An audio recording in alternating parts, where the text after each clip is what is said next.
Hello everybody. Hopefully you can all hear me as I do at the top of every show, which will be starting here momentarily. I've got my GoFundMe for me and my kids on the screen. For those that don't know the hell and back I've been through in my story, you can check that out on the GoFundMe page, which is linked at the top of both me and Trin's Twitter pages, or formerly known as Twitter, and we've raised $460 towards the goal so far, which I cannot be more thankful enough, and of course appreciative of everybody that's donated or will be donating in the future and has shared this out. It's a great help. Even just sharing it out and getting the word around is very beneficial. So me and my children are very grateful, and yeah, can't thank you all enough.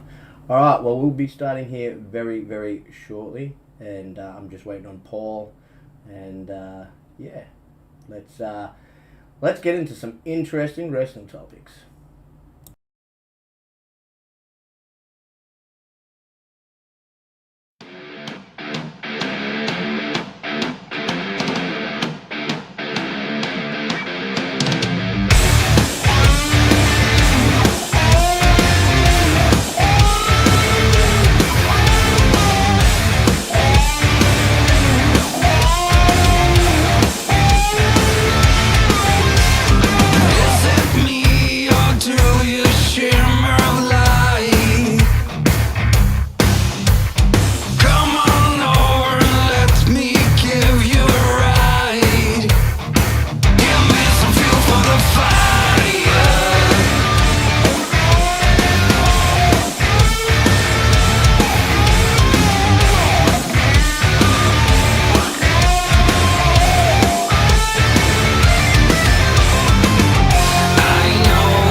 Probably from last time when I was sharing my screen. Oh, yeah. Wonder how we... Hang on a second, folks. We're just trying to fix something here. Wonder how I change that. You have layout controls. You should... should be able to adjust. Yeah, hang on a second. Is it in here? Nope.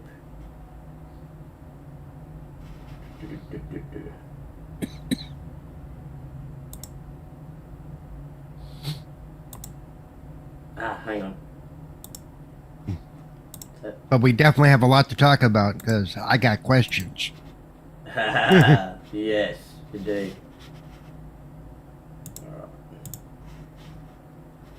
Hang on a sec. Alright, I'll just start and I'll fix it on the fly here.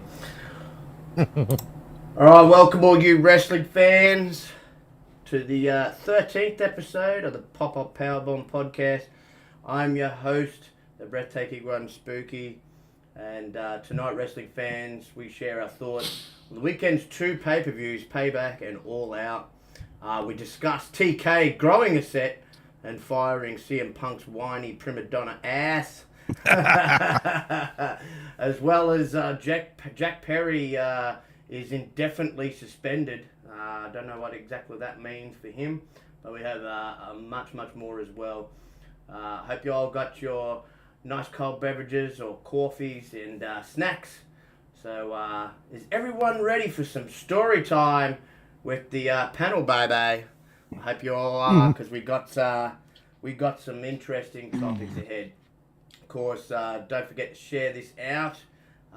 Hit that like button. It's always a great help for us here at the Pop-Up Powerbomb Podcast. All right, Paul, how you been, brother? And fun-filled weekend of wrestling, eh? Well, I got a half a fun-filled weekend of wrestling because I wasn't able to see the AEW one, but so I'm excited to hear what you have to say with who won and who lost and what happened, and so be ready to give it all to me. So there you go. And I've been playing a lot of Starfield, a whole lot of Starfield. Nice. So. Nice. There we go. I fixed it. There we go. Aha. Yes, Starfield, brother, has been something else on this PC, man. Wow, I was blown away. I mean, I was getting 100 frames per second on this damn thing. Todd Howard said on PC you could get upwards of 75 or something he was going on about. I was like, oh, dang. Mm-hmm. But no, it was cool. I even added the mod that Idle Sloth let people know that for those of us who got a NVIDIA graphics card that they've someone modded DLSS to be a part of it now. So I got that, and that was working. And, yeah, man, I've been enjoying the hell out of it. But before we get into topics, great to see you, of course. Man with the mythical beard, Dreadpool, my brother from another. Great to see you, bro. Six Slayer, always good to see you, sir. He didn't even know that... this poor guy, he didn't even know, brother, we had a wrestling podcast. He's like, oh, well, thankfully I found you at the 13th episode. Only took 13 weeks for you to figure it out, huh? Not like we share it out or anything all the time. No, but okay, sick. I don't read your stuff either, so don't feel bad. No, I'm kidding. No, but it's easily, I mean, with the amount of podcasts out there, man, it's easily missed. Of course, my lovely girl, Trinity, is rocking the house, as she always does. We also got Timmy from across the pond. Always good to see you, brother. One of the biggest supporters in the whole of this community, each and every week. And Mr. Podcast Hopper, as I like to call him, he's in everybody's podcast. But no, good to see everybody, and I hope everybody's having a great day and great evening. All right. So, first piece of business tonight. Jimmy and Jey Uso have returned on different brands. One's on SmackDown now, and one's, thanks to Cody Rhodes, storyline-wise, is now on a part of Raw. How are we feeling about this, bro? Like, I think it's really interesting that they brought Jay back, and then he's on Raw, and Cody's like, did I make a mistake? So at least story-wise, they're making like Cody had some play in this decision. Yeah. Which kind of makes me wonder if Cody's getting a little bit more behind the scenes action, actually learning how to do that side of things and stuff. If they're going to put him in a role where he's actually at least appearing to make the calls, or, you know, because it's going to be interesting to see what happens, you know, because by the bloodline thing, there's no love lost between him and Jay, except he brought Jay into Raw, which brings him into his show. And then the whole thing with, of course, we're going to continue with Grayson Waller. You know, hopefully Jay gets to beat the crap out of him a few more times, because that was fun to watch. Anytime Grayson Waller gets a boot to the head, I'm all for it. Yeah. yeah, definitely. But it is going to be interesting. And it looks to me like, you know, they even had Solo show up, and he's like, I don't have to listen to you or Roman or, you know, or Paul. So I don't know what they're going to do with the bloodline thing. It looks like the bloodline thing's kind of taken a back seat to the other group that I just drew a blank on, and Mammy in that group. Judgment Day, bro. Yeah, because they've been pushing Judgment Day, and then we'll talk about what happened with Judgment Day this weekend as well. But yeah, so I'm interested to see what they're going to happen, where they're going to end up putting Jay. What I would be interesting to me is if Jay and Cody end up teaming together for a few things. Yeah. Because I kind of got that look on Cody's face that may be kind of where they're looking to go as well. Right. Yeah, no, I'm intrigued. Yeah. I'm intrigued what they're going to... Well, first off, I'm intrigued what they're going to do with Jimmy. Because he ain't as over as Jay. He just isn't. Not even right. As this... I mean, I don't know exactly what he's doing. Is he trying to get back in the bloodline? What's going on there? I mean, that... Well, like I said, they haven't been showing much. They haven't been doing much with that the last week or two. Yeah, you know, it's I don't know. It's weird, bro. It's weird what they're doing with Jimmy. I have no idea what direction they're going in there. All I know is he ain't gonna be no single star. He ain't gonna get over. He ain't getting over as well as Jay. Like John Cena's right. I know it's all storyline and that, but with what he said, I loved what he said to him. The wrong Uso to it. Because Jimmy just can't, in my opinion, he can't survive on his own. He's going to be caught in the mid-card. Jey Uso is going to literally be a main eventer now. There's nothing wrong with that, in fact, though, being caught. And what's up, everybody? It's nothing wrong with being caught in the mid-card, because sometimes you need that mid-card guy. Now, can he be like Jay? No, I agree with you. Like, he's not going to be as over as Jay. Jay is like... super duper over, like super duper. Like they could build Jay to be a main event star for the World Heavyweight Championship tonight if they wanted to. Yeah. But I don't see. I'm curious to see. Like it's got my interest because you have to add layers to a storyline that's been going on for 3 years now, going on 4. Like this is supposedly, I guess the rumor now is that it is going to be the run back between Roman and what's my man Cody at WrestleMania in Philly.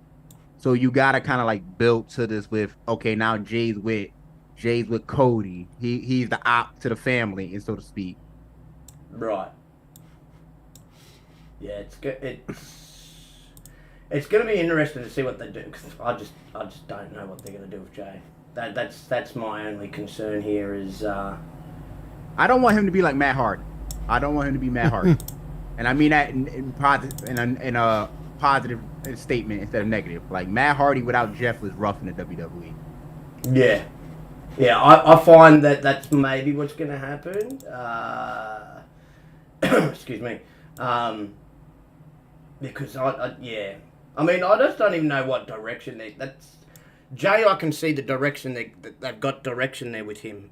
Jimmy's sort of like. It's like they put him there, and they're I don't know. After whatever. Well, the only thing I can think of possibly they're going to give Jimmy a chance to see if he can break out. and this could make or break him at this point if they do that. And I worry that it's I worry that it's going to break him, unfortunately, because he is. He's just a bit. I think he's going to get lost in the shuffle after whatever they're going to do here with him. I think he's going to get lost in the shuffle. That's my worry with him. And it sucks, but I don't know what they do after this with him. I really don't. No, because as long as he's in the shadow of Roman, then he really can't do much. Yeah, exactly. So I don't know. I mean, personally, I'd rather see them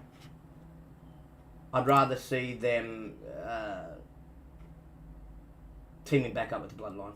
That gives him something. You know what I mean? Like, I worry him being solo.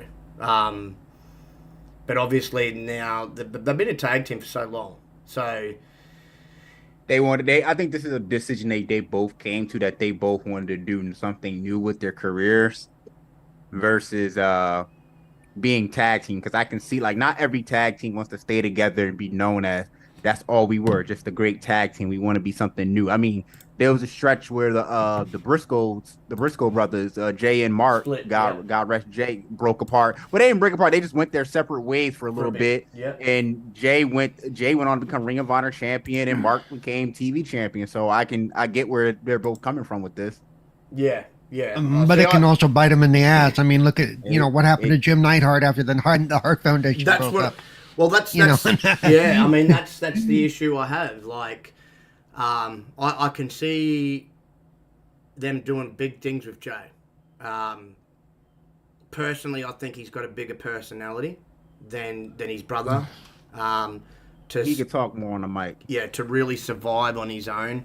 The only other thing I could see is if they're going to go with a direction that he's going to sway, which it could be. He's going to sway Solo to turn on Roman, and then those two will become a tag team. That could work. But either way, I think he needs to be teamed up either in a team or a tag team with Jimmy. You know, that's the best thing for him. I think this little Solo run will be okay, but once it's run its course, again, I think he needs to either be in the Bloodline or team with Solo. Jay's now going to go on to bigger and better things. Like Jay, I see winning the Raw World's Championship at some point.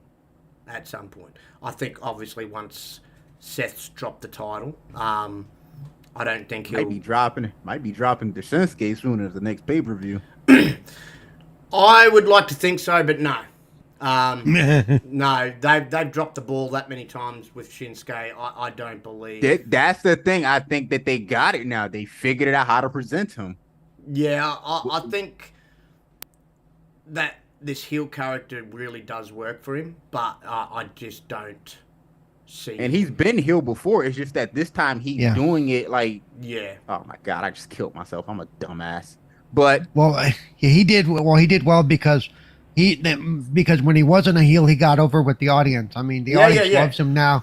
So now that he's gone heel again, he's still got the audience, you know? Yeah, no. But this time, what I meant to say is that this time, like, not every Japanese wrestler or even foreign wrestler is going to be able to talk on the microphone because they're going to have to adjust to the English language. But there's a way to present them that differently. Like, and that's what Triple H has finally done with Shinsuke. It took for years. Yep. You can see AEW doing it with my homeboy, Kaneshka. We have to let them cut Japanese style promos. Not to say they can't speak English. You could throw a little English in there, but like have them do the Japanese style promos. Have them add the subtitles like in video packages, and it works. It gets over. Yeah. Like them video packages were fire. I think. Well, and even now I'm watching him right now on Raw, and he's got the sway in the ring too. He's got the attitude. It works well. Even if he never spoke another word of English, you would still. This will just be though another opponent. They'll do this little thing. He ain't going to be the next world champion, that honor's I do believe will go to Damian Priest. That's true too. I forgot about that. Yeah, Shinsuke. That's something I was going to mention about earlier because the they have all the gold now, or almost all. No, WWE, as well as this heel character is, they don't know really how to present him. Like New Japan presented Shinsuke a lot better, used him a lot better. They knew exactly how to go about it. WWE still doesn't, in my opinion. Like this is the best that I've seen them actually utilize him, but they're not giving him the world title. I can tell you that now. They are not going to give him the world title. This is just another filler thing until Damian Priest cashes in. He's going to be the guy that dethrones Seth. Like I feel like Seth will beat Shinsuke. They'll have another match, and Shinsuke will like really mess him up, but Seth will still come out on top. And Damien comes down and cashes in like a typical Slytherin heel does when they've got money in the bank. They wait for the baby face to be down and out kind of thing. And that's exactly where it's going to go. Shinsuke is nothing more than just filler again. That's it. They've done this before with him, where, granted, with a little... not as great character presentation, but that's all he was. That's all he's going to be is, you're an opponent, you're just having this feud with Seth until we figure out when we're going to strike with Damien. But this is my only counter argument to that. It makes Shinsuke looks tough even though he loses, because and this is a big if, you can still put Shinsuke in the mid card as a strong mid card, especially as the heel when he's going up against a new big baby face in Chad Gable, who could win tonight. They got the main event spot. I'm not betting on it because we know WWE is not like AEW. Like they'll invite your entire family and still have you lose. But but the way they've been building this Chad Gable and Gunther storyline, I could see this happening tonight. It'd be interesting. I'd like to see Chad win. But yeah, that's how, at least just in WWE, that's how I view Shinsuke. He's that upper mid-card guy that, he's like the Miz. He's that upper mid, they're both that upper mid-card guy that, you can slot in the main event, but they're not really main event guys. Shinsuke is in New Japan because they'll move anybody really up into that top spot in Japan. They give everybody a fair shake there. That's just the way they do things. But in WWE, he's not that main event caliber guy that can like stay in the main event scene for too long. Just like the Miz, it's just... Well, I think the Miz is only different because the Miz has been around for so long now. But like it's been so long with the Miz, but versus Shinsuke. But now again, we can see. I don't know. I hope they'll give Shinsuke a stronger push now that he looks stronger. Now that they presented him stronger, I hope that he does get a little run with a world title before it's all said and done. I would like that personally, but I don't know. Yeah, again, it can go either way. Yeah. I mean, it would be nice, but. Yeah, I don't see it happening with him, unfortunately. I think this is just another one of those things like, okay, we needed a new opponent for the time being to continue with Seth until we're going to do what we're going to do with Damien. And, I mean, I don't even view Damien as a main eventer, but I do see him cashing in. I do, right now, I've changed my mind on that, and I actually do see them giving a run. That's where they're obviously evidently building to, heck, they might even have, because of the rumours are out there, how they might split him away and he might go babyface again. They might have bloody Shinsuke win it and Damien come down literally after the minute he's won and smash him in the face with the briefcase. Briefcase, yeah. Speaking of which, they're saying he's supposed to get a new briefcase tonight too. But you know, it's all down to that. Hey, what's good, Yobi? What's good, brother? Peace, love, life, man. But yeah, Jay Uso, I think, is going to be a world champion within the next 12 months. That's my prediction on that. He's so over. He's now climbing in popularity up there with the Cody Rhodes and the Seth Rollins. He is getting to that level. He's not there just yet, but he is getting there. That crowd loves him. They do the hand gestures with him and everything, and dance along with it. Like they're eating him up. So, I think you'll find that'll be the case. I think, as I said, Jimmy's the one with all big question marks, because as I said, I'm not getting the storyline at all. Like here, outside, as I said, unless it's, you know, it goes one of two ways. He either joins back up with the bloodline, which kind of just would be stupid in my opinion after everything that's gone down, or he's trying to convince Solo to leave. But outside of that, like, once whatever story they're going with here runs its course, like, he's done. Goodbye, see you later. You'll be in the mid card, probably lower than Chad Gable. Like, you're not that guy. You're just not that guy. You're not even that guy that wins the Intercontinental title, brother. Like, you're just not. Your brother could win every title in the book, but you're not that guy. You tag team guy, yeah. But yeah, it's just crazy because it's the reverse Hardys then. I know. Hardys. And at least, I mean, after he'd left, at least Matt did get over as a main eventer once he went to TNA and he started making. Yeah, when he went to TNA, like, he became a huge, like, main eventer and shit like that. Yeah, what was it called? The Broken Hardy. Broken Heart, yeah. That was the first time in his career that he was main event. But he's like Cody. He needed to leave to reach that status. Now, though, I don't think Matt's a main eventer outside of TNA, to be honest with you. No, he's not. And unless it's that character, he's not. Even that character, though, that character gets boring after a minute. Like, the first initial 12 months was freaking brilliant. It was one of the best characters in wrestling, no joke. Like, the stuff that he was doing. Then once he kind of ran out of feuds and sort of stuff to do, then it was starting to kind of wear thin then. But he did have a good 12-month run with it. They just, as we know, they don't have as good as bookers and writers down there. So I knew that was going to come to an abrupt halt in the end of it. But yeah. We'll see how we'll see how these two separate storylines with these brothers plays out. But onto the next topic. Of course, it's the one that's taken away from All In. All In was the other weekend, and everybody's just talking about the suspension and the firing of two individuals instead of the record-breaking. Oh, damn. I forgot. I was going to have an audio clip of NSYNC's Bye Bye Bye. Damn, I forgot to do that.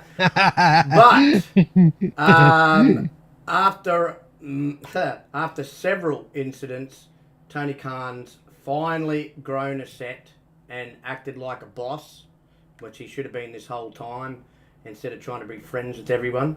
And, gave a certain individual multiple chances, more chances than probably should have been given. So, a couple of little tidbits before we get into it. So, CM Punk, as we know, is completely gone, legitimately gone, not storyline, not kayfabe, legitimately gone from AEW in the aftermath of his backstage incident with Jack Perry at All In. The decision was... Way to celebrate the 2-year anniversary. Mm-hmm. The decision was confirmed as a result of an internal investigation into the incident with consultation from legal counsel announced by Tony Khan last night. Brian Alvarez discussed the investigation process during installment of Wrestling Observer Radio, which aired after Collision this weekend. And they revealed that the investigation throughout the week involved collecting statements from eyewitnesses to the altercation between Punk and Perry, as well as an outside inquisition into the background of the conflict and the way things had changed over the past year.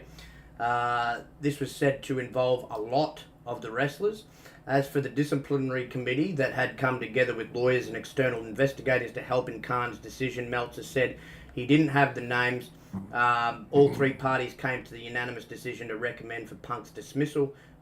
Meltzer and Alvarez said that there is so much more to it that hasn't come out that contributed to the decision. He also said that he had been informed by quite a few backstage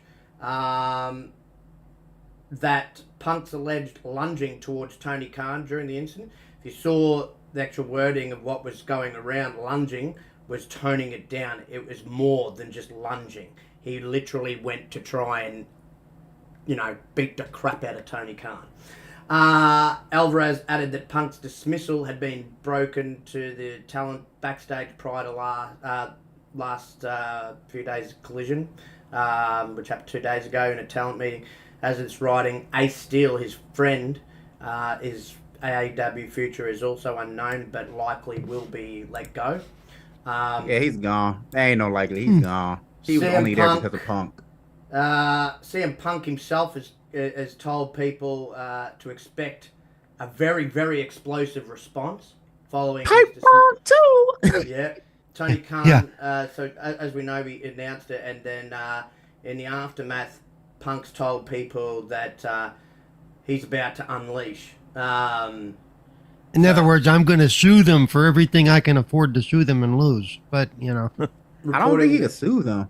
I don't know, but reporting the source close to both sides have indicated an expectation that he will respond and respond very fiery. They noted that such a response will be explosive.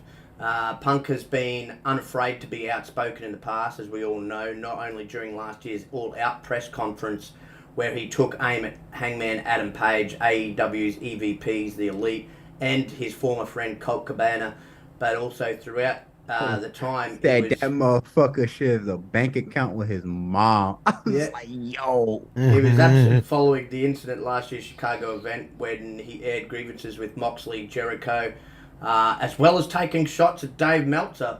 That was while he was still under contract with AEW, so there is an air of anticipation surrounding a potential response following his departure this weekend. There's also rumours circulating that his two best friends in the company, FTR, might actually find a way out of their contracts that they recently inked because they want have said they want no part. Well, I'm heartbroken. I'm heartbroken. Me too. Another person that's rumoured to be, another two people rumoured to be upset with the situation to do with Punk that possibly could look to get out of their contracts is Miro and Ricky Starks, as they were also quite close with the Second City Saint. There'll be questions over what's next for Punk. Rumours are circulating that WWE is keeping an eye on the situation and may be inclined to bring him back. I'm sorry. I'm sorry. I couldn't help myself. No. Somebody would It's said that him and Triple H are on very, very good terms, especially after he came and sorted stuff out recently. As it was reported, he was a few months back backstage talking with Triple H and Miz, amongst other people. Let me know when you're done. Let me know when you're done, because I got to get some shit off my chest. Okay. And then, of course, the second side of all this, Tony Khan has also come out and said Jack Perry, the son of Luke Perry, for those that don't know, is suspended indefinitely. He hasn't been at AEW or any of the shows since All In. I think he'll be back sooner than later. I honestly think he'll be back sooner. I have a feeling he may be fired as well. Nah, they're not gonna fire Jack Perry. Nah, I'll tell you why. They're not firing him. I'll tell you why. But tell me that, because I don't think that's happening. Khan was asked about the status of Perry and if he has been handed any punishment after his backstage altercation. The AEW president revealed that all parties involved in the altercation, Perry and Punk, one has been fired, one has been indefinitely suspended. But rumours from backstage right now is Khan could be on the verge of also tearing up Perry's contract. Perry is not a top guy in the company compared to the stars of MJF and Darby Allin. And so right now, they aren't looking to bring him back in any capacity whatsoever. Tony Khan is said to be quite disappointed in Jack Perry's behaviour. As for possibly Jack being brought back or not, from the backstage area and a lot of the crew, it's said not to be on very good terms whatsoever, and that he is likely possibly gone as well. As we know, Punk reportedly shoved Perry, got him in a headlock and choked him out. And after the former made comments about using real glass, and they got into it. So, look, personally, with Jack Perry, I think with his attitude, I think he's gone. He is a dumbass. I'll say that. Yeah. He is a dumbass. It won't hurt for him to be gone. He's as bland and boring as freaking Luchasaurus. Oh my god. Well, the thing about Luchasaurus teaming up with Christian has helped them. I was actually into this heel run with Jack Perry to see where it goes. Don't get me wrong. I wasn't in love with it just yet, but I was interested. But I still can't see Tony Khan firing one of your four pillars, so to speak. And don't get me wrong, he is the weakest of the four pillars because he can't talk on the mic, and his wrestling is not as good as the other three. I think he could be possibly gone only because this is an MJF. I mean, I'd be doing everything and anything to keep him. Same with Ricky Stark. Same with Darby. Oh yeah, Allin. no, Ricky and that's something. I think the Ricky one is. I think that one's not ever gonna happen. I don't see Ricky leaving. No, actually, that's a lie. I can see Ricky leaving because Cody's over at the E2.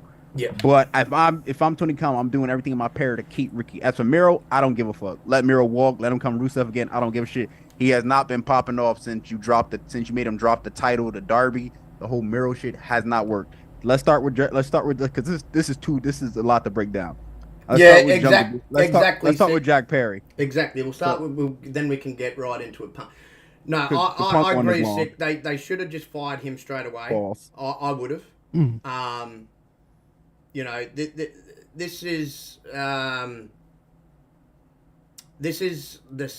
second time that Jack Perry's had some backstage heat.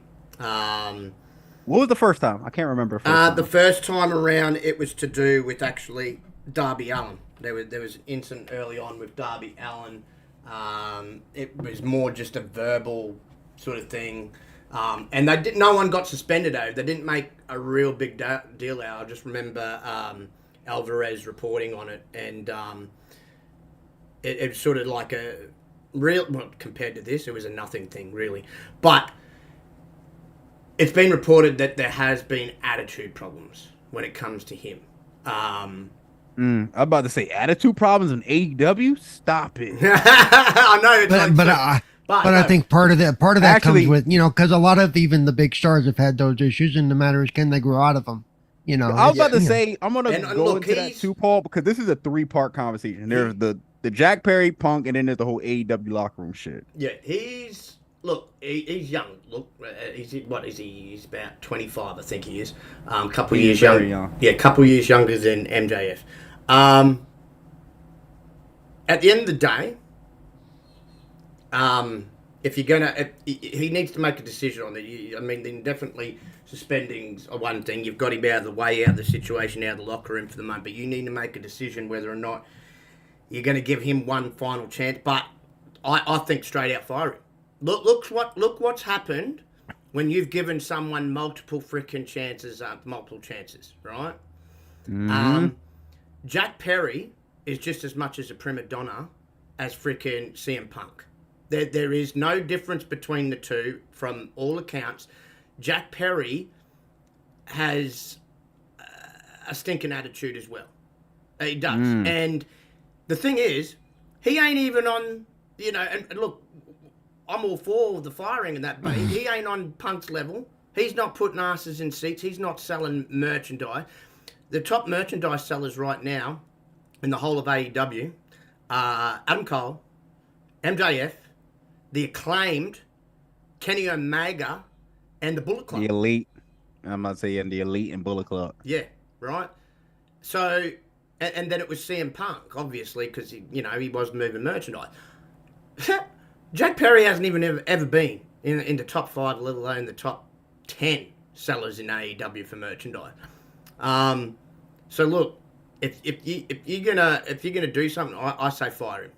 Get rid of him before he starts becoming a problem. Because the last thing you need is more of this drama crap following you around. It's plain and simple. Hey, what's good, Pharrell? You don't need any more of this drama. Look, as I said, this whole thing has completely taken away from such probably the best show of the year in wrestling that they put on. They set records. Top to bottom, had a stellar card, stellar matches. And all anybody has talked about for the last week is Punk and Perry. It's ridiculous. It's completely, utterly taken away from doing their biggest show, right? That's cemented them as on their way to getting to that WWE status, right? Pulling a show off like this. In fact, they did that well that they already announced that they'll be back next year, same stadium for the same show, right? He needs to go. In my opinion, he needs to go. It's not a situation that, as I said, it's not an MJF, it's not a Darby. The whole company should be built around MJF, plain and simple. He is your present, he is your future. He is your John Cena of that company, or Roman Reigns for WWE now. So he is the face of that company, right?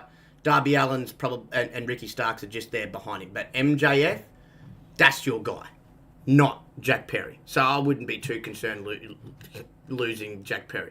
He may be, and I'm not even going to say the top talent, but he might be talented in between those ropes, like you pointed out, Josh.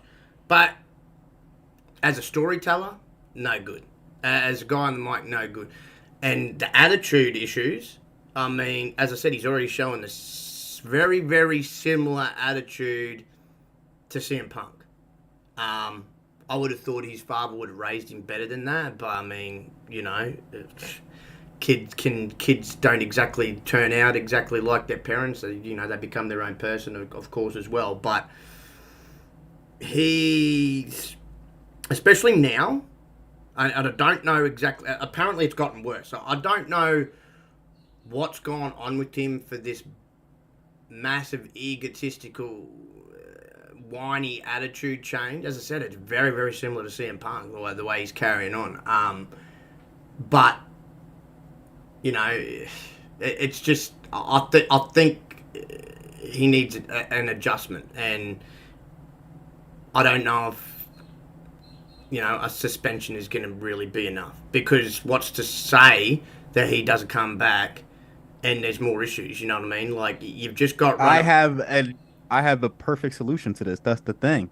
You just fired CM Punk. Okay, I agree with you definitely. Yeah, fire. If you want to really send a message, definitely, I'm firing Jack Perry, and I'm saying, yo, this bullshit is no longer will be tolerated. Yeah, I'm tired of it. The fans are tired. We're all tired of it. It's every week. It feels like it's something. Yes. That yo, like, enough. Like you, like yo, and I. Yo, this is yo. It's just so funny with this. But I'm gonna let Paul go before I really go in. Yeah. I was just going to add too. As for Punk, this is the best thing. Like, as I've said, I think I said it to you, Paul, the other week. Multiple after multiple after multiple chances. Right?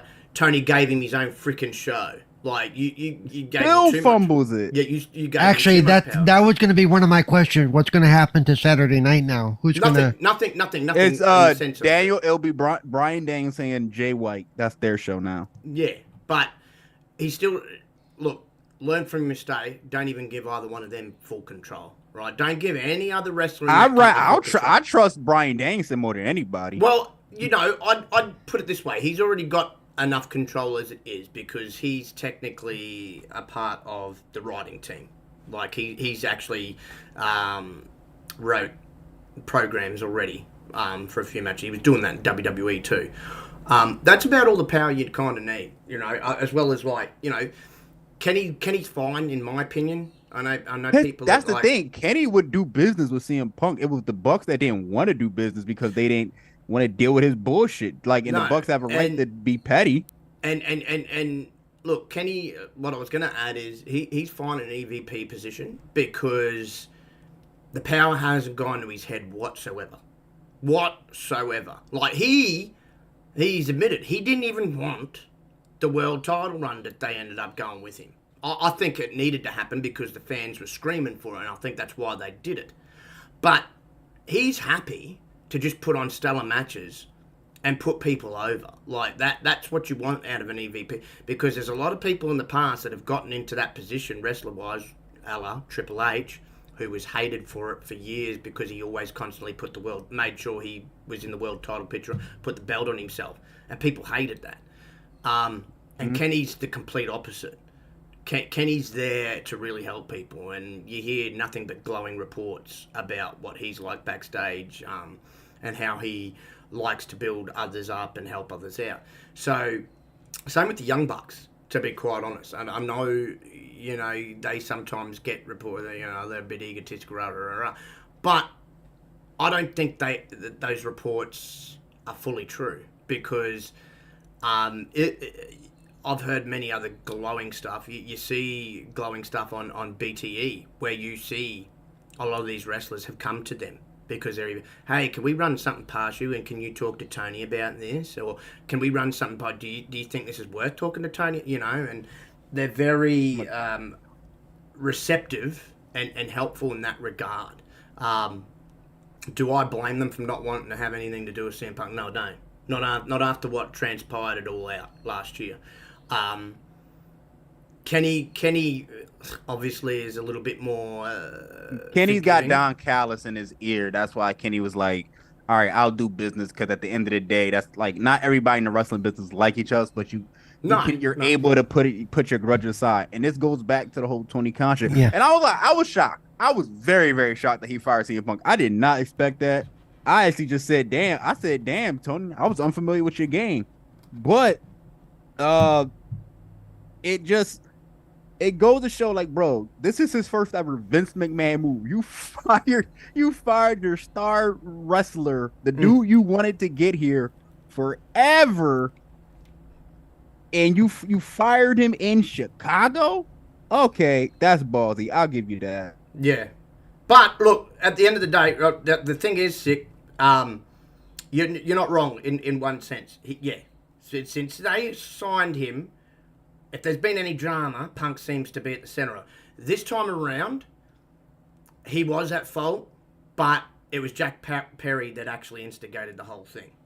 Where Punk went wrong this time around is, being a veteran, being looked at as a locker room leader, you're supposed to de-escalate a situation, not freaking escalate it. And he escalated it. He needed to turn around basically to just say to Jack Perry, we've got a show going on. F off. Get the hell out of my face, right? All I was trying to do was help you, right? Because Punk was concerned about Jack wanting to use real glass because of the way real glass can. Well, okay, hang on, but I wouldn't use like F off, and there's a way to, you know, as a leader, you have to have that conversation in a very calm way, you know. He could have still said it like that. There was no reason where I was going to go somewhere here with it.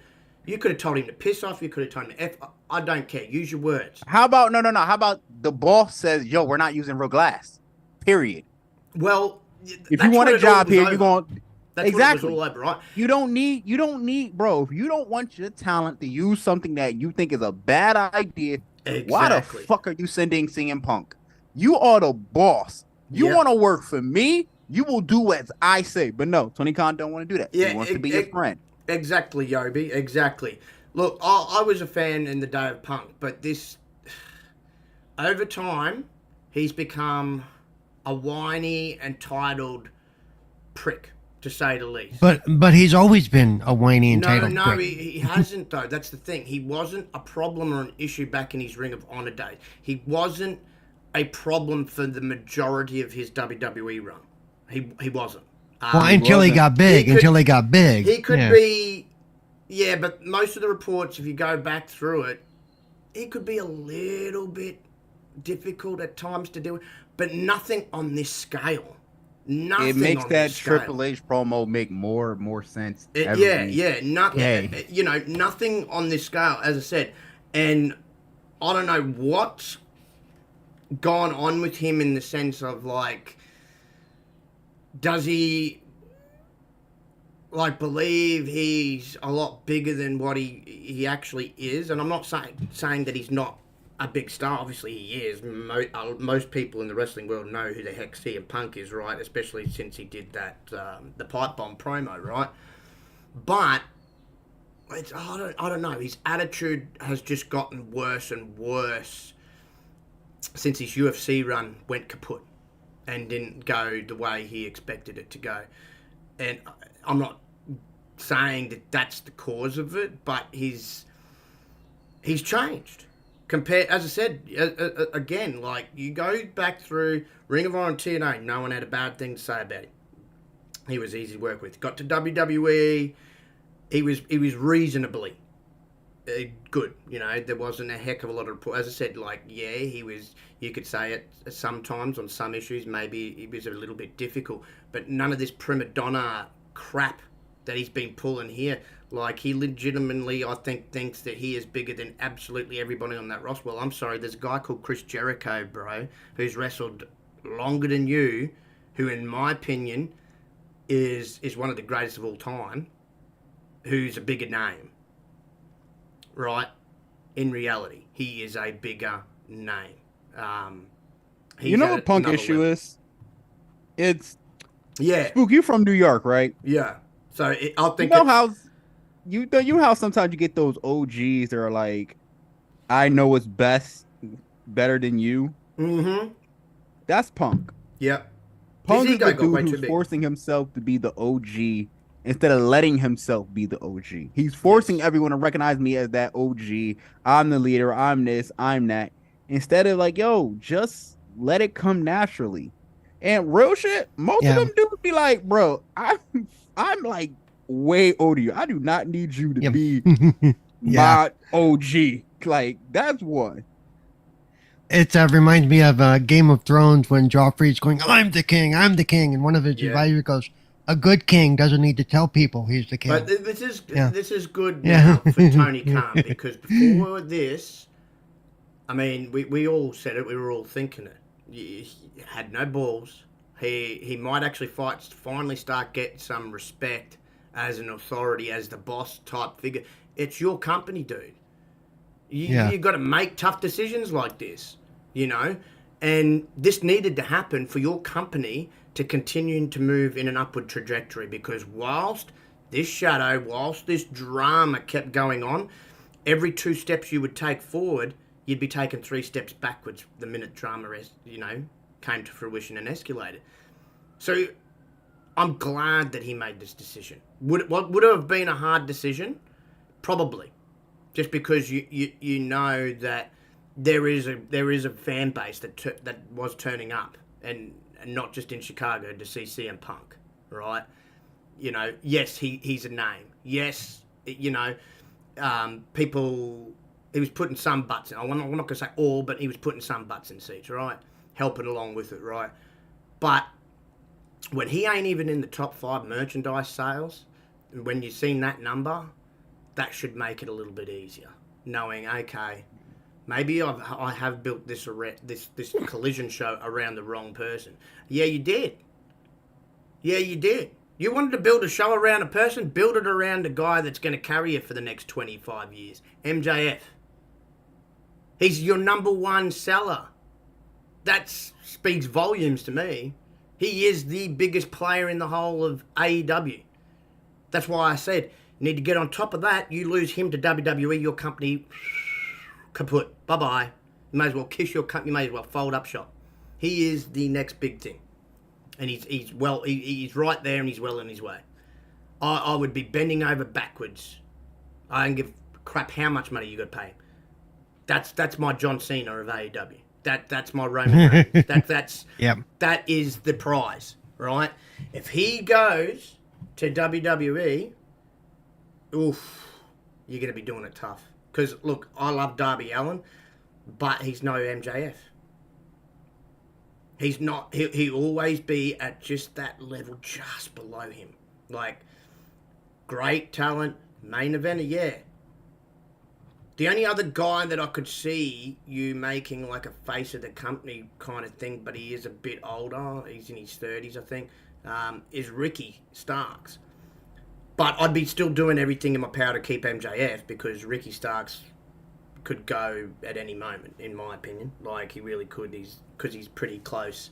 Well, he was close with Punk, but he's also pretty damn close with Cody. I mean, I know MJF is too, but MJF, I think, if the money is right, would stay in AEW, because he could be the guy. He's not going to be the guy in WWE, because they've got a few people over there that could be, you know, the guy, yeah. Yeah, the guy, right? But you got a company right now that should be built around you. And that's what Tony needs to do. Build it around MJF. And he's your centerpiece. And then you've got plenty of other guys around, and you've got some great vets still there, right? I know Sting's very close to hanging up. I think he's totally hanging up after this year, as far as all reports are saying. But you've still got Jericho there, who's an awesome vet, who's got no dramas helping the younger talent out. You know, he just recently did the job for Will Ospreay. You know, you've got Danielson there. You've got Moxley there. You know, you've got Claudio. You've got plenty of great vets there to help the young talent, who none of them are hard to work with. None of them have egos, right? God, you'd think if anybody out of that lot that I just mentioned would have an ego, it's Jericho, and he doesn't. You know? I know he believes and knows that he's one of the greatest of all time, but he hasn't let that go into his head. He's not difficult to work with, you know? So it's just, yeah, this needed to happen. I'm glad it happened. I'm glad Tony is learning, because if this just had been another suspension, people would have been like, well, how many chances does one person get? Because you've already given him multiple already. More than his fair share. You know? So are you happy, Paul, that Tony's finally done this to try and, I don't know, get his company back on the right track here? Well, yeah, and we'll see what he does next. And I know you think Jack should be gone too, but I think Jack should be talked to and said, look, dude, you know, you've got to lose the attitude if you want to stay. Give him that third strike, you know. Well, I mean, I could deal with that if that happens. But if the attitude keeps up and we've got another Punk on our hands. Oh, yeah. Because there are all, with these guys, they all have egos to some level. They all want to be the best, you know. Yeah. And so you are going to get some shouting matches even amongst the nice guys. They're going to get upset with each other. That's just the way they're built, you know. You get a bunch of muscle-bound guys in one room, and they're going to be a little bit of yucky, you know. Yeah, exactly. You know, I mean, indefinitely suspended, that's obviously means there's no time limit on this, you know. But again, like, I wouldn't really be concerned. Again, because he's not MJF, he's not Darby Allin, he's not Ricky Starks, you know. No, and I think he's one of those guys. They need to find a good character for him. Yeah, you this Jungle Boy thing just doesn't. Yeah. Yeah, I don't even know if the heel thing's even doing much good, because people aren't that into it. They're really not. The music certainly doesn't help him. Look, I'll go as far as saying this. I'd put Will Hobbs above him, because Will Hobbs isn't just talented, but he can also talk on that microphone. He didn't need to be paired with freaking QT Marshall, right? And I hate to be that guy, because I know he doesn't want to do it, but if he really wants to get over, he needs to turn face, and he needs to lean into who his dad was. He'll get a lot of fans that way. I hate to say it, he will. Yeah. You know.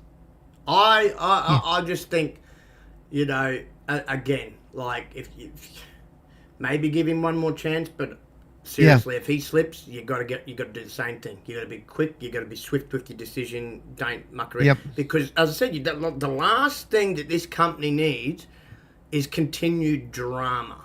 And for the last 12 months, that's all that most people have been talking about, and they've had some, as we talk about every week, they've had some fantastic dynamites, they've had some fantastic collisions, they've done amazing pay-per-views, but all everybody seems to talk about, what the sticking point seems to be each and every week with this damn company, is freaking drama. Well, and most of it was CM Punk. We'll see if that goes away now. You know, hopefully, and it will. And I am not surprised he fired him. I'm really not, because even before the end of the presser at the pay-per-view, Tony spoke about it and said, yes, we did have an issue backstage. Yeah. And that was the first time he'd ever done that. He went, oh, shit's about to fly. But you know. And the other thing is I'd be turning around to the talents backstage, and like, this is a boss move that you got to do. You may come across as an asshole, but so what? So does Vince. Yep. Look, Vince doesn't have too many freaking issues, but you need to turn around to those talents that you know are close with Punk and say, right, you want out of your contract here, I'll make it happen for you. You want to go, go. If you want to go just because we fired someone who was causing issues and you happen to be... I was going to speak to that too. If you're going to do that, then don't let the door hit you on the way out. And look, I would hate to see FTR go, because they get on out. I love them as a tag team. I think, but if they're going to choose one man over the company, then same with Ricky Starks.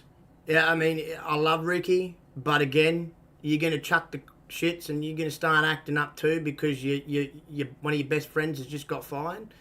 Then see you later. You can pack your bags and go out the door too.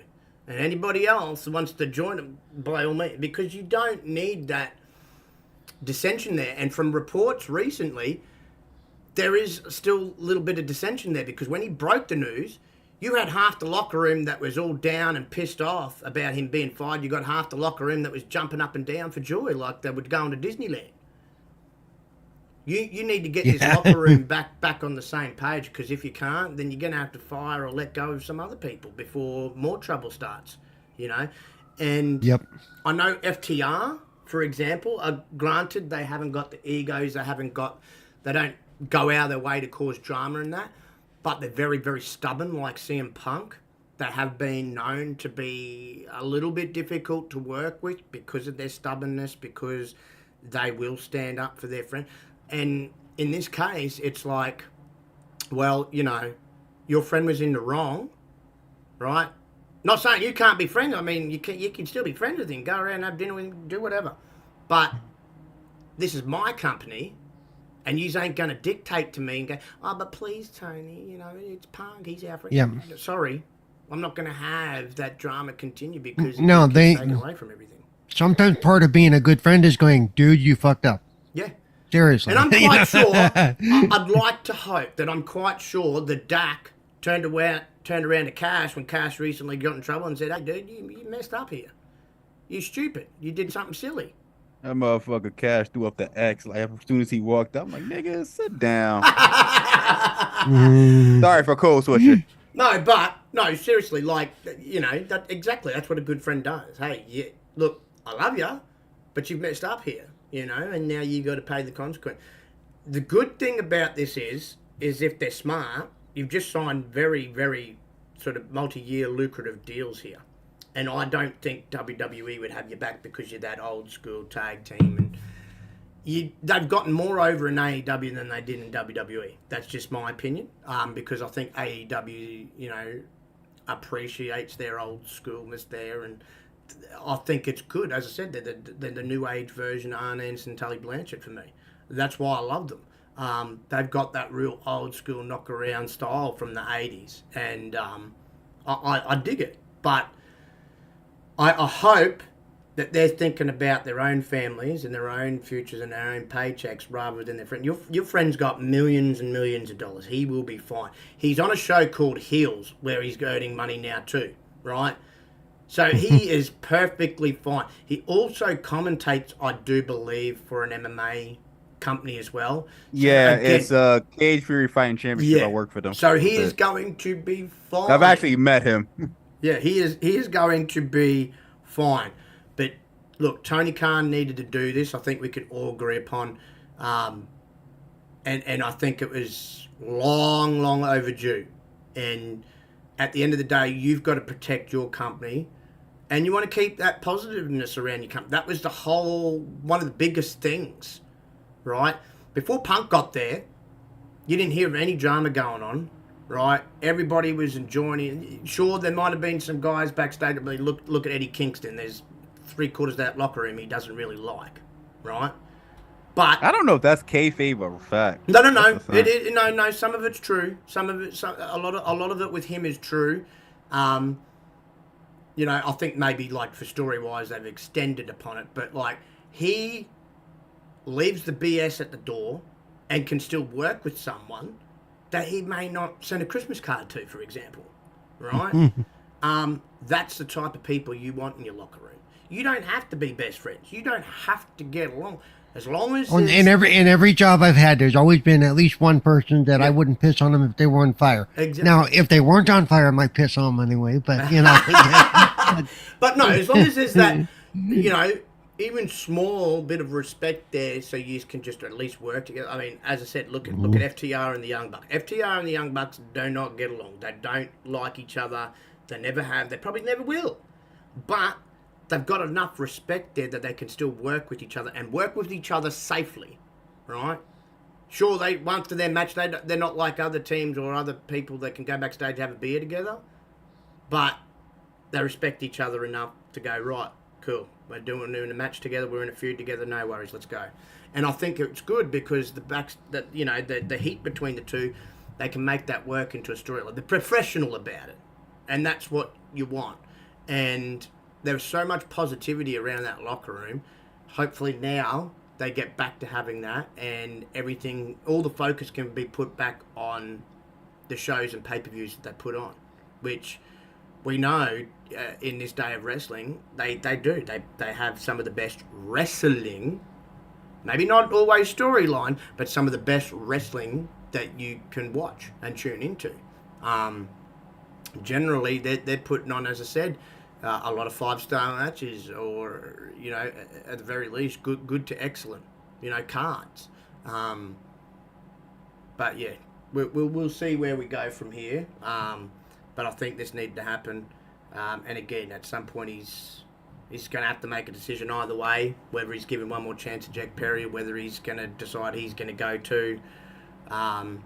At the end of the day, if you've got locker room cancer, as it's referred to, you got to cut that cancer out, plain and simple. Even if it hurts you initially. If it's going to improve the backstage area, the safety thing. And that's the thing. Tony Khan was out in front of that Chicago crowd. And he legitimately said he feared for his damn life. He's never feared for his life since he started this company. He feared for his life. That's how, when Punk came towards him, and as they said, they're being nice by saying he lunged. He was coming for Tony, right? Yeah, and you never go. Yeah, that was as soon as.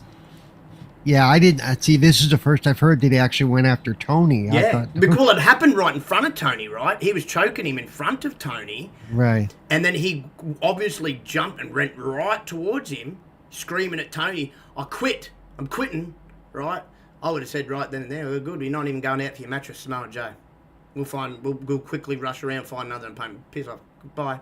Right. By the way, you're not getting paid either. Everyone else is going to get paid millions of dollars, and you're going to get nothing. See ya. Bye.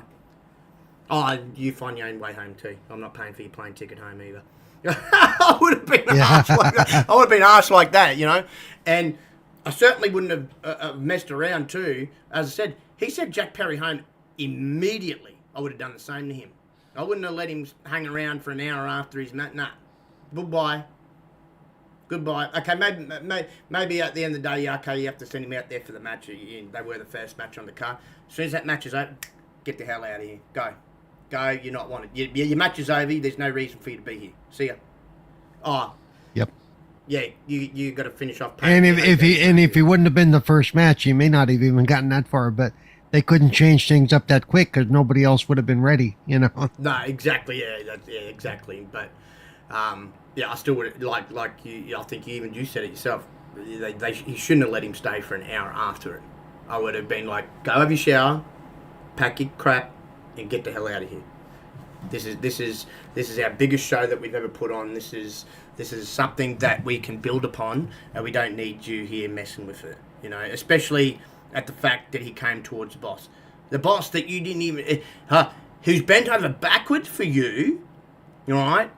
Who was riding you, you know, for so long. You were his boy, right? And you go lunge at him when the problem was with Jack Perry.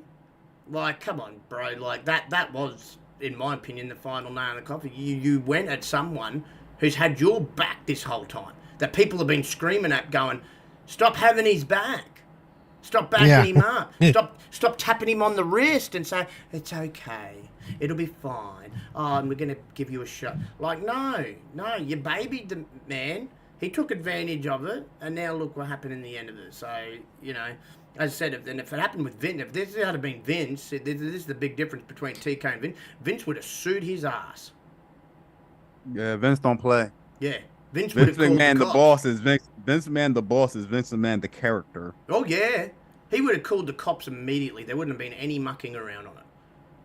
Like, you're going to come and threaten my life? Nah, you're gone. And basically, that's what happened. I mean, obviously, that's what happened. Otherwise, you know, why are you out in public eye saying that you feared for your life? Obviously, you did fear for your life. You thought he was going to annihilate you, kick your ass. I wouldn't go as far as to say he was going to kill Tony Khan, but obviously, he was looking to probably smack Tony around a bit or something like that, by all accounts, which would have been good, because Tony Khan is a tiny little man, so even someone CM Punk size would be able to knock him about. But it's interesting. You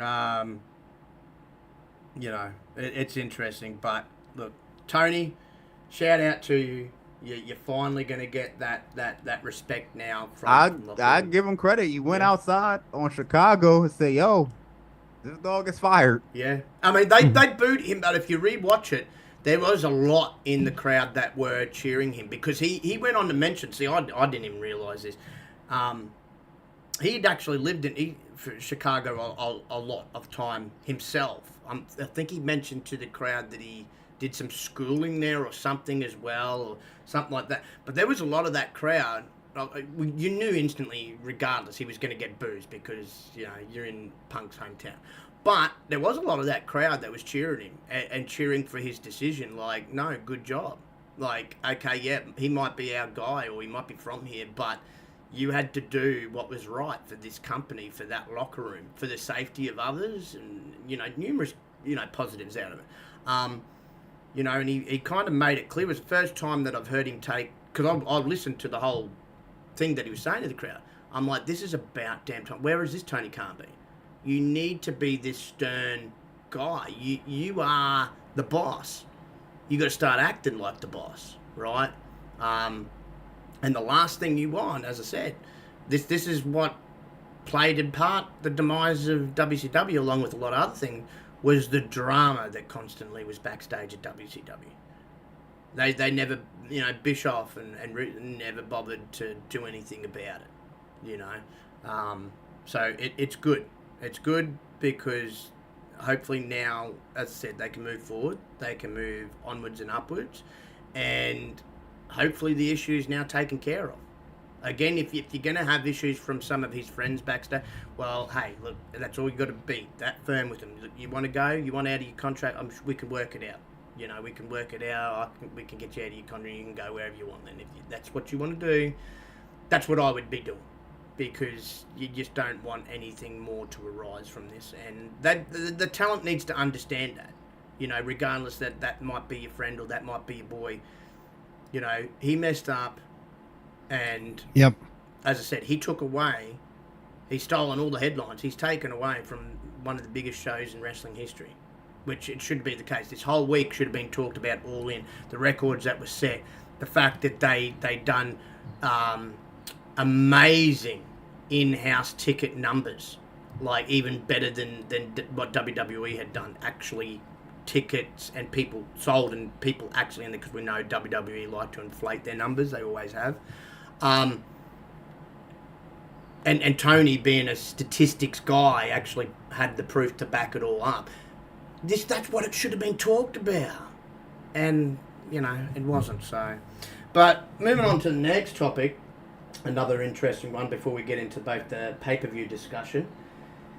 Cody Rhodes and where to next in his story. What are they doing? Where are they going with it, Paul? I want to hear from you first. You know what? With the stuff they did with Grayson Waller this weekend and bringing Jay back in, I'm not sure, but I'm looking forward to it. Hopefully they got something good planned. The theory is, because I gotta go soon. The theory is that the bloodline storyline, that the thing, since they traded, what's his name, Jay to Raw, the people are saying that they're going to trade Cody to SmackDown.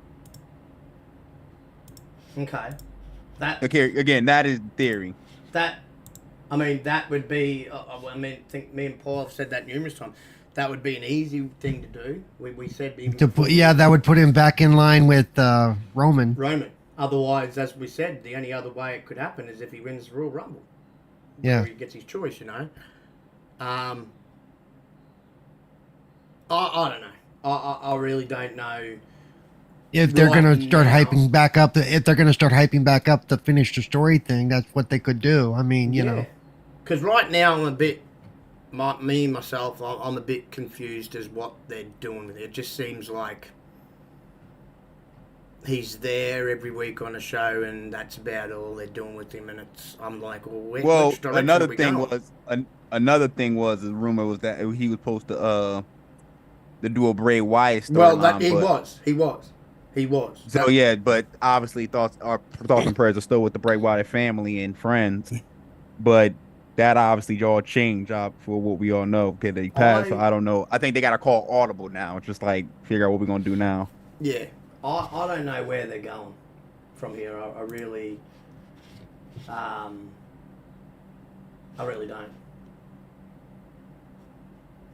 I really. Yeah, I don't either. I mean, like I said though, I'm kind of given the way they're starting to set things up, I'm looking forward to whatever they do. And they may do something short term with him and Jay because he's like, did I make a mistake? They actually made sure that everybody heard him say that twice. Right. You know, so they're leading into something, you know.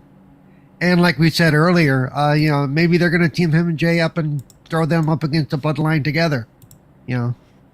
Yeah. I mean, it would be nice. Yeah. I'm just, as I said, I'm just trying to figure out where they're going to go. You know, because I think it's a lot of confusion right now. Yeah, I mean, it's all over the place with Cody. Like, one minute you think you know the direction they're going to go, then the next minute you kind of, sort of where I'm right now, like he's just floating around like a freaking butterfly and has no direction. Sorry, more like a moth. Sorry, flying in the wall, doesn't have no direction. Like, I'm just trying to figure out what they do, because they're obviously not planning. And if it is still the plan, as we've been saying, they're obviously clearly not planning on getting him back to Roman until probably around January, just to have that couple of months build up back to WrestleMania. But other than that, I don't know what you're doing with him in the meantime. I think maybe he's having a feud with Waller, maybe a little bit. But then, you've thrown Jay in the mix now too. But him and Jay seem like pretty, I wouldn't say tight, but they seemed cool, gave a nod to each other kind of thing. So I don't know. I don't know. But they need to do something with him before he gets back in the program with Roman. Like, obviously, like I mentioned last week, he was meant to go into a program, I think, for the rest of this year with Bray Wyatt. That was basically, he was going to go from Brock to Bray on his way to doing the whole, building back up like they did with John back in the day, John Cena, after he lost to The Rock. And and that could be part of the issue too, is the Bray Wyatt thing took everybody by surprise. Yeah. Now they have to go back and go, okay, now what do we do? Because whilst he's on Raw, I'm just trying to think right now. Maybe you could do. Well, he has been. That's another thing we haven't thought of. He has had a couple of run-ins with the Judgment Day, so you could do something there with either Finn or Damien for a little bit. That might you could create a program for maybe a month or 2 months maybe out of that. They just need to do something until January. Because my opinion, I'm still sticking with my opinion. I think he's going to enter number 1 or 2 in the Royal Rumble. He's going to win it. Therefore, he gets his choice of champion. He's going to choose Roman. And then that's how it's going to lead back to that full circle. But that's just my opinion. Whether or not that's the way that things are going to be planned. That's the way it's going to go down. Who knows? Some other male wrestler could entirely win the Royal Rumble. They might have a different plan there and go after Seth's title. See a Punk come back. Well, put it this way. Like, I think, just never say never on that, because I do know after he went, because he got in a little bit of strife for doing it, and as we know, Vince told him to leave. But he was talking to Triple H, and I'm not saying that him and Triple H are like best friends like him and Shawn Michaels, but they're on good terms. He sorted stuff out with The Miz and a couple others, so that's all good. So it would not shock me at all. If I will say this.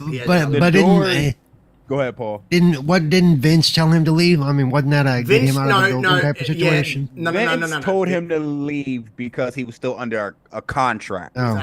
Which is kind of weird because he let Ricky Starks backstage, but it's also not weird because Cody Rhodes is Ricky Starks' boy, and you would try to recruit. You want to recruit Rookie when it's time for contract season.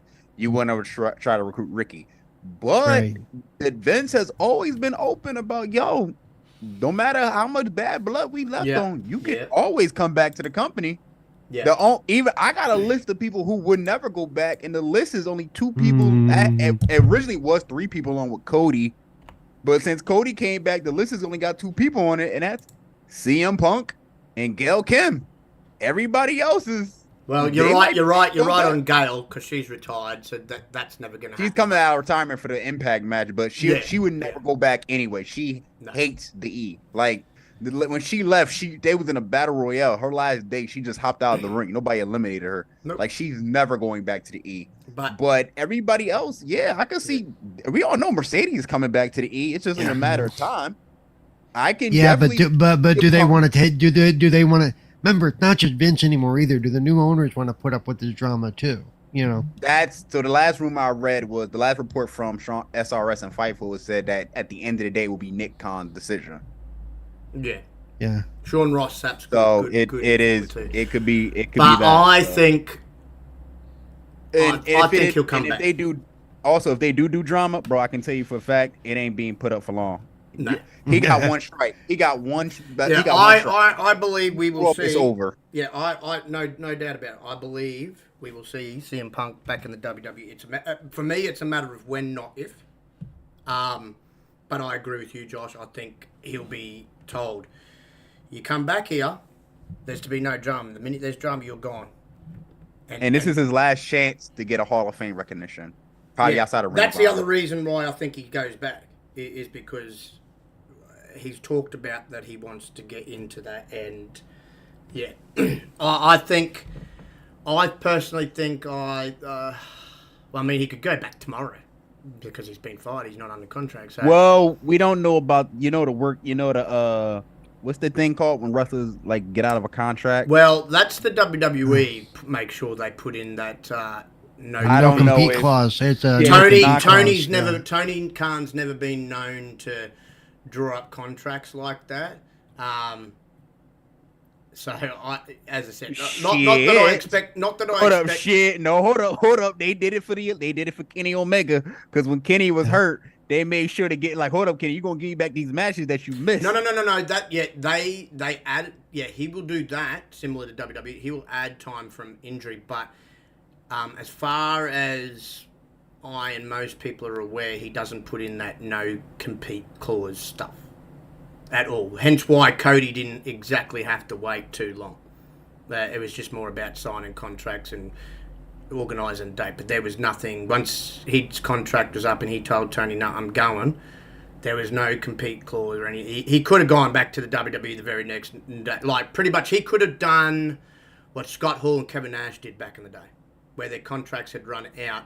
There was no compete clause. Vince wasn't really doing them back then. And next day, literally after their contract, they were turning up to Nitro. So Punk could do that, but it's all. I think it'll be a little bit yet before you see him turn back on, because they'll want to check in on everything, and then contracts have to be signed and all that jazz. So, and again, it could be a case too. Look, we were thinking about wanting to have you back, but with all this drama going on, we're not sure. So, I mean, it's going to come down to whether all it's going to come down to is whether WWE really wants him.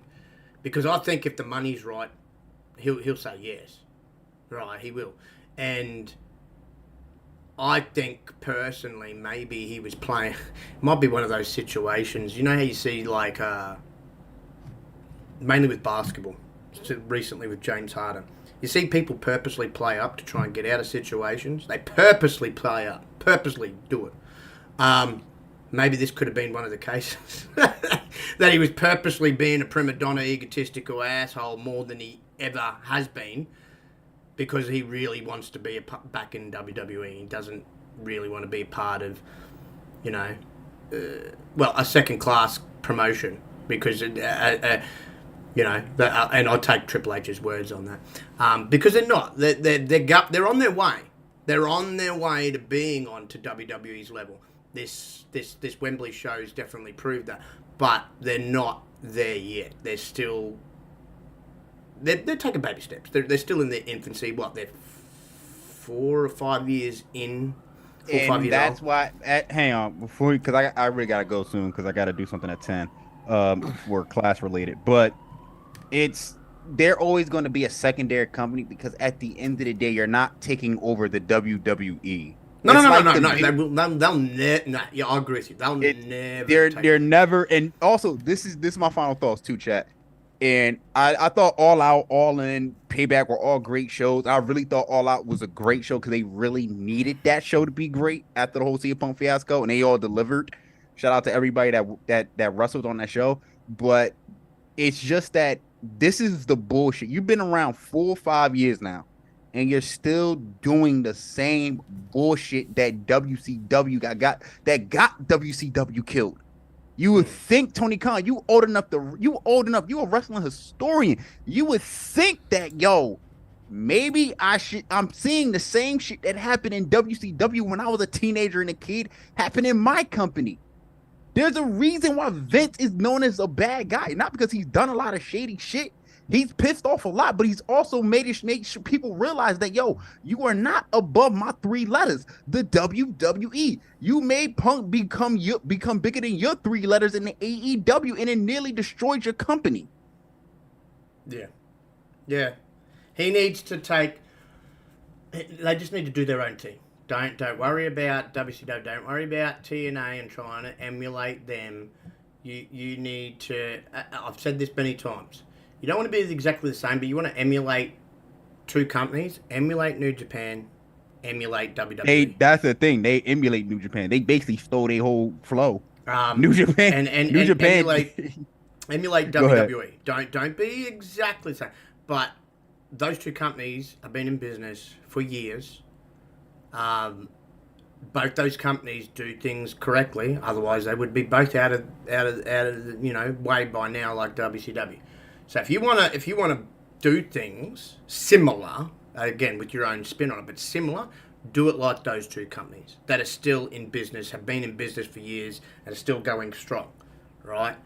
That's who he needs to start doing business. TNA has survived everything at this point in wrestling. Oh, they have. Like, They've just been they're just now on a much, much, much smaller scale. But a much smaller scale and going good. They have a great roster down there. They have a great roster. They got great. It's like a phenomenal roster. Yeah, they got great management. They've got great writers down there. In fact, if that company that owns them, who are rich, rich as fuck. They are rich as fuck. If they injected more money into that, that could be big again. It could, because Anthem is freaking huge. They just don't give them that much money to play around with. But they could. They've got the money there. Like, Anthem's got, like, WWE type money. Like, that's how rich that company is. I'd like to hope one day that TNA starts to rise again, especially like now with all the right people in the right positions. Scott D'Amore obviously is one of the bosses down there. It's not just a storyline thing.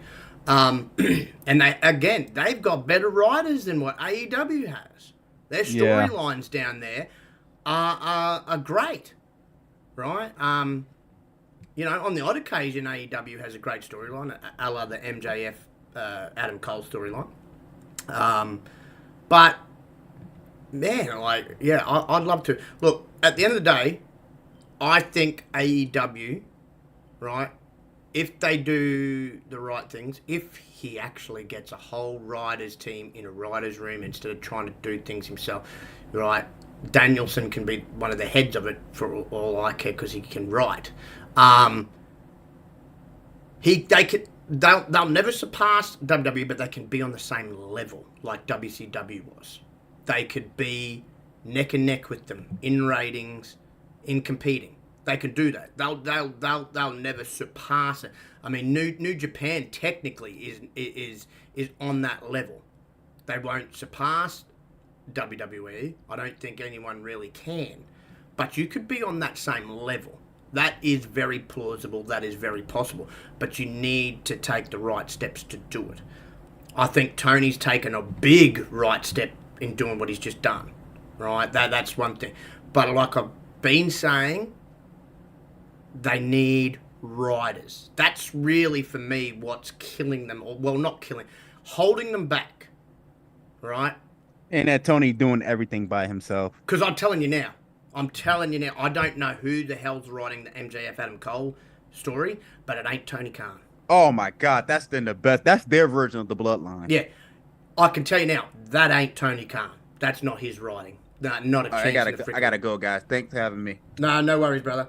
I don't know who's doing it, Paul, but whoever's doing it, make them one of the people in charge. Like for all I know, as I said, we don't know who's actually doing that. It could be Danielson. It could very well be Danielson. Because, I mean, before he left WWE, he was getting glowing reports at some of the programs he was writing for. So it wouldn't shock me if it came out that Danielson was actually behind that whole storyline. Because he's been known in the past to be a great writer. But, again, that's what he needs. He needs a bunch, not just one. He needs a bunch of great writers. Get a writing team together. That takes one lot of pressure off you. You can then go and concentrate on doing the Vince McMahon thing, being in the gorilla, you know, making sure everything's running right and stuff like that. But take the writing out of it. Let others do that for you, right? I know you're a fan and you think you know what's best. But writers know what works. No, what you need to do is like what some of the, you know, we've talked about it before. Some of the wrestlers, they're idea guys. Okay, here's your idea. Give it to the writers and let the writers flesh it out. Here's what I'd like to see. Okay, cool. We can do that. Here's how we're going to do that the right way. You know. Right. You know. So that's what I think he needs to do there. But yeah, Cody. Again, as we move on to Payback, it's hopefully they find something now. Obviously, plans got stuffed up. Rest in peace to the great Bray Wyatt, but hopefully he gets direction back because that's all I want with him. I just don't like to see him floating around like a lost puppy dog. Don't know what he's doing, where he's going. I'm sure he feels the same way, dude. Yeah, I bet you he does. Like, okay, what am I going to do for the moment? Like, and how are we getting me back to Roman? Like, how's that working? But let's start. It does kind of feel like they're putting him in that Triple H role though, where he kind of taking the lead a little bit out front. Yeah. I agree with you, bro, on that one. All right, well, we'll start first because, as you said, you didn't watch it, so we'll quickly. Right. I won't go too much into because I don't want it for anybody else. We'll just go through the matchups and who won quickly for All Out. I won't tell you how each person won or anything like that, so you and everybody else can watch. But All Up, there was two. Put it this way. I'll try and keep it short for the All Out because again, don't want to spoil too much. But It was a good follow-up to All In, considering there was a week apart. A lot of people going into this were a bit worried, like, how are they going to keep the momentum going? But from top to bottom, again, another class card. They had 13 matches. First one of the night was an over-budget charity battle royal, which was an actually interesting battle royal that Hangman Page won. The winner got to choose a charity of their choosing to donate money to. Cool. So that was really cool. And I know Tony Khan and AEW themselves have always been big on donating to lots of charities and stuff like that, which I think is very endearing for the company and the superstars there, and that was really good to see. You had a 6-women's tag match where Hikaru Shida, Willow Nightingale, and Sky Blue ended up defeating Athena, Mercedes Martinez, and Diamante. Was good little 6-woman tag.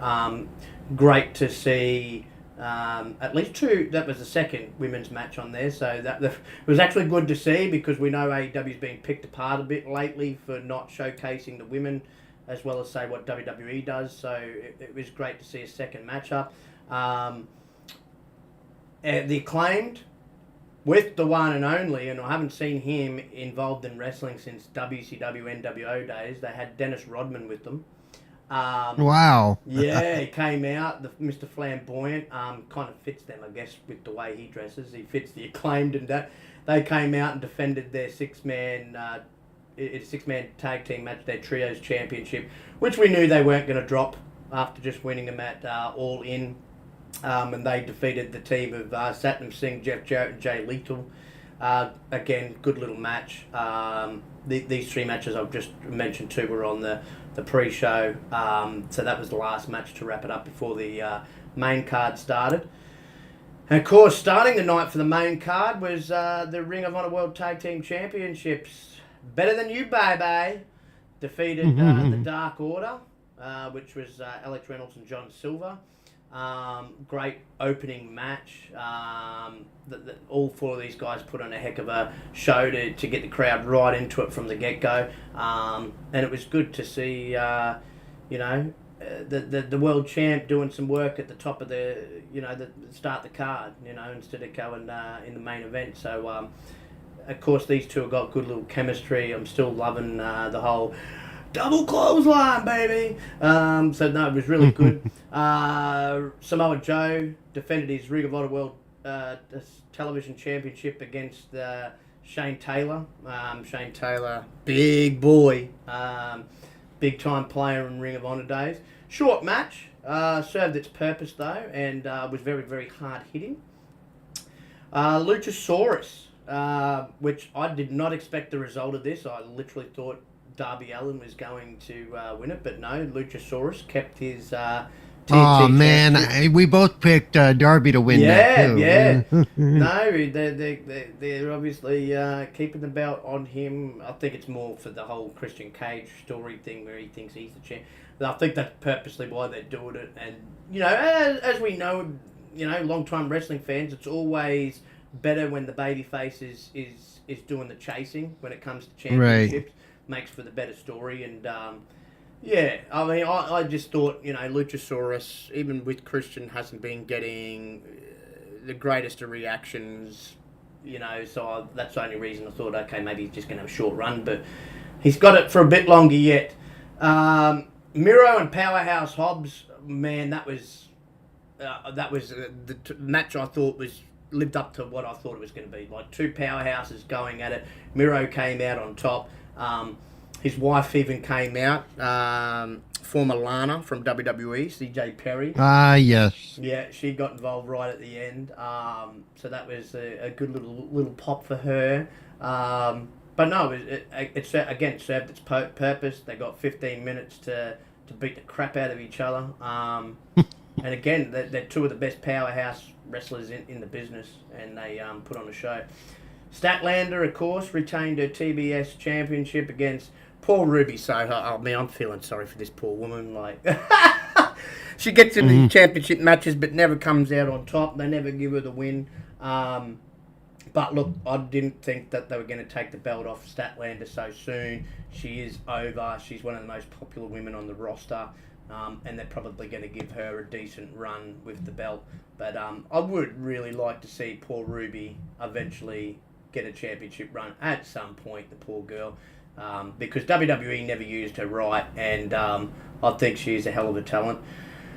Then we had the no disqualification strap match. Now, CM Punk was meant to be Ricky Stark's opponent, but at the last minute, obviously because of what went down, they found a suitable replacement in the returning Bryan Danielson, who also came out at the media scrum and told people, because he obviously, he's been out for a little bit, so he's not back in full ring shape yet. He admitted to Ricky Stark carrying through the match, which you don't usually hear from Bryan Danielson, because as we know, right, he's one of the best wrestlers, has been for quite some time in the world, puts on 5-star matches 9 times out of 10, but yeah, he obviously wasn't really prepared for this. I'll tell you what though, it was one, he took that phone call from Tony Khan.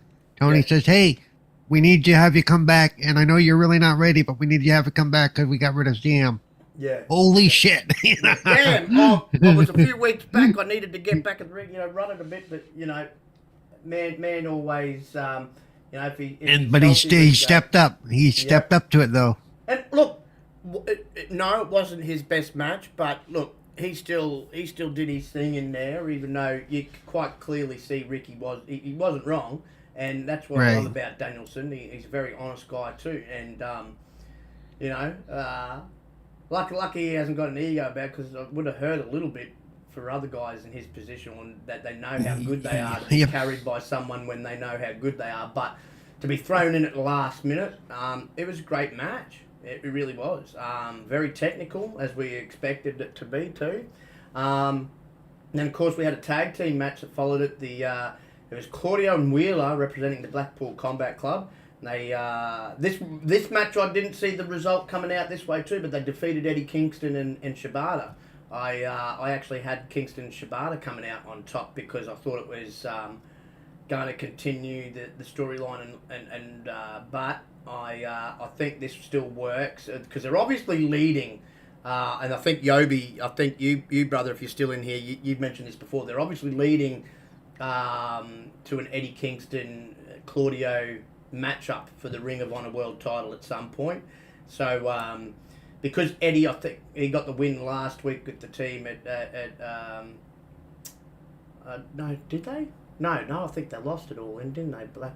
Did Blackpool Combat Club win last week, Paul, at All In? I do not remember. I want to say yes, but I could be misremembering. I'm trying to remember. Oh no, it's only been a week. the memory's but that's what happens with wrestling, so much wrestling. If it ain't on a spaceship right now, I have trouble remembering anything. So yeah. No, that's true. But no, they come out top, so it's going to come around. It's going to be interesting. Yeah, I think so too, Yobi. I think Darby, he needs some time off, brother. he needs the amount of punishment that young man's put his body through since AEW's inception is unbelievable. Yeah, he needs about a month or two off, just to give his body a bloody rest. And then of course we had Takeshita defeating Kenny Omega. Kenny Omega putting Takeshita back over. I think this was the right decision too. It continues the storyline. I think this is a long burn storyline between him, Takeshita, and Don Callis. Obviously, the end result will be Kenny overcoming the odds at some point. But it was a great match. I think it was the longest match on the card. They got about a half an hour. These are two amazing talents. We know how good Kenny Omega is, but this Takeshita, man, he is an amazing talent. One of the better young talents to come out of New Japan in a while now, probably since the Rainmaker. And yeah, it was a fantastic match. Then we got the 8-man tag match, Bullet Club Gold defeating FTR and the Young Bucks. Interesting match. Had quite a few good spots. But again, I liked that Bullet Club Gold got the win. It keeps them looking strong, keeps building their momentum as the top or one of the top teams in AEW, and really cements them as probably the top part of Bullet Club, because we know there's a few different ones. They've still got Bullet Club going in Japan, but this is definitely probably the strongest faction of Bullet Club still going around today. So it was great to see, and I think, as I said, that these wins are building up to something. I think they can build them up to be the biggest heel team in the business in AEW, and get a few belts on them. They could be basically, the new NWO and AEW, basically holding all the belts and, stealing wins. And then, of course, for the main event, which was one heck of a main event too, I will say, Orange Cassidy against Jon Moxley, and Orange Cassidy finally lost the International Championship. And me and you... Didn't we both call that? Yeah, we both said if there was a time that he was going to drop it, we thought it would be against Mox, because it's been really the first person that I looked at on a card and I thought, okay, this might be the time. And we both picked it because, look, and Yobi probably agree with us here too, this is another man who I think needs some time off, and well-deserved and earned time off. He's got tape all over his body because he must be in... Oh, yeah. Like this dude, it missed no days off, literally, in the most literal sense. Rampage, Collision, Dynamite, pay-per-view. If there's a show, he'll wrestle on the damn thing. I think he needs about a month or two break, maybe 3 months break. Give his body a great rest. Great run, though. Right, a really, really great run, little historical run. Couldn't have dropped it to a better person. We know the caliber of Mox. It's been a minute since Mox has had a title as well, so it was good to see him get a win. But this gives, as I said, Orange Cassidy a chance to go rest the old body now. Because I just was starting to get to a point where I'm like, if this man keeps going, he's going to get broken in half, and his body's going to be too wrecked to keep going. So it was a fantastic way to end it, and I thought, as I said, they kept that momentum from All In. It was another great show to follow it directly a week later, but you don't see that too often in wrestling, that they have two pay-per-views like literally within a week of each other. But no, fantastic top to bottom. If you haven't watched it, go and watch it. You won't be disappointed. All right. And of course, WWE had their pay-per-view also on this weekend, hosted by the one and only John Cena, which was Payback. And this was actually a pretty decent pay-per-view. Yeah, I enjoyed it. I mean, I don't have the other one to compare it to, but I thought there were some damn good matches in there. It was. You had, of course, Rey Mysterio. I didn't see this coming. I thought Austin Theory may have won the title back, but Rey Mysterio went over in his match against Austin Theory. Were you surprised at that result, or? I think we both knew there was going to be some shenanigans there, but I am not surprised, because we both talked about, even last week we talked about, look how many of the belts that group is carrying, and that carried over this weekend. So I think that's why I'm saying they're focusing more on this than they are on Bloodline right now.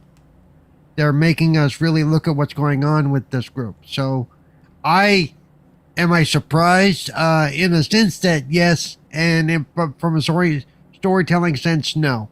No, well, I think with Ray keeping the title, I think they're going to go with wait, Ray, that's right. Yeah, we were both surprised because we're both going, isn't Ray going to retire? He can't really keep doing this. So I think maybe, now you remember me saying this a few weeks back, I think the LWO is going to turn on him. And I think that's where it's going to lead. We've been seeing little cracks of that. Yeah. Even it was either Friday night or before the match where you saw that a little bit. Yes. Where well, you're old and I'm young, and if one of us, so you started to see a little bit of that. The only match on this 6-match card, and we'll talk about it now, that I did, I mean, it served its purpose, I guess you could say, but it was probably the worst match of the bunch, was LA Knight versus The Miz. Even with John Cena as a special guest referee, like, it had its funny spots, with John, kicking me, you're not winning cheap, and stuff like that, and LA Knight nearly hitting him, and then LA Knight and him sort of getting into a bit of an argument and stuff like that. Right. But I'm not saying it was a boring match, but it just served. No, but it was the weakest of the night, I think. Yes, it was the weakest of the night. And a lot of that I'll put on The Miz. I just, he's okay. Yeah. He's great on the mic. He's great to watch put on his show, but once he's in the ring doing the match, well. Exactly. You're not wrong, Six Slayer, and we'll talk about that one now. The Judgment Day beating and Kevin Owens and Sami Zayn to win. That was awesome. That was in my opinion, possibly or arguably the match of the night. That was a fantastic match. All 4 competitors put on a heck of a show. Were you surprised in that Judgment Day came out on top, or? No, because we talked about the fact that there would be interference there, that there would be a lot of interference there, and and the fact that it was what they call it a Steeltown brawler, whatever they. Yes, because it was happening in Pittsburgh. Yeah.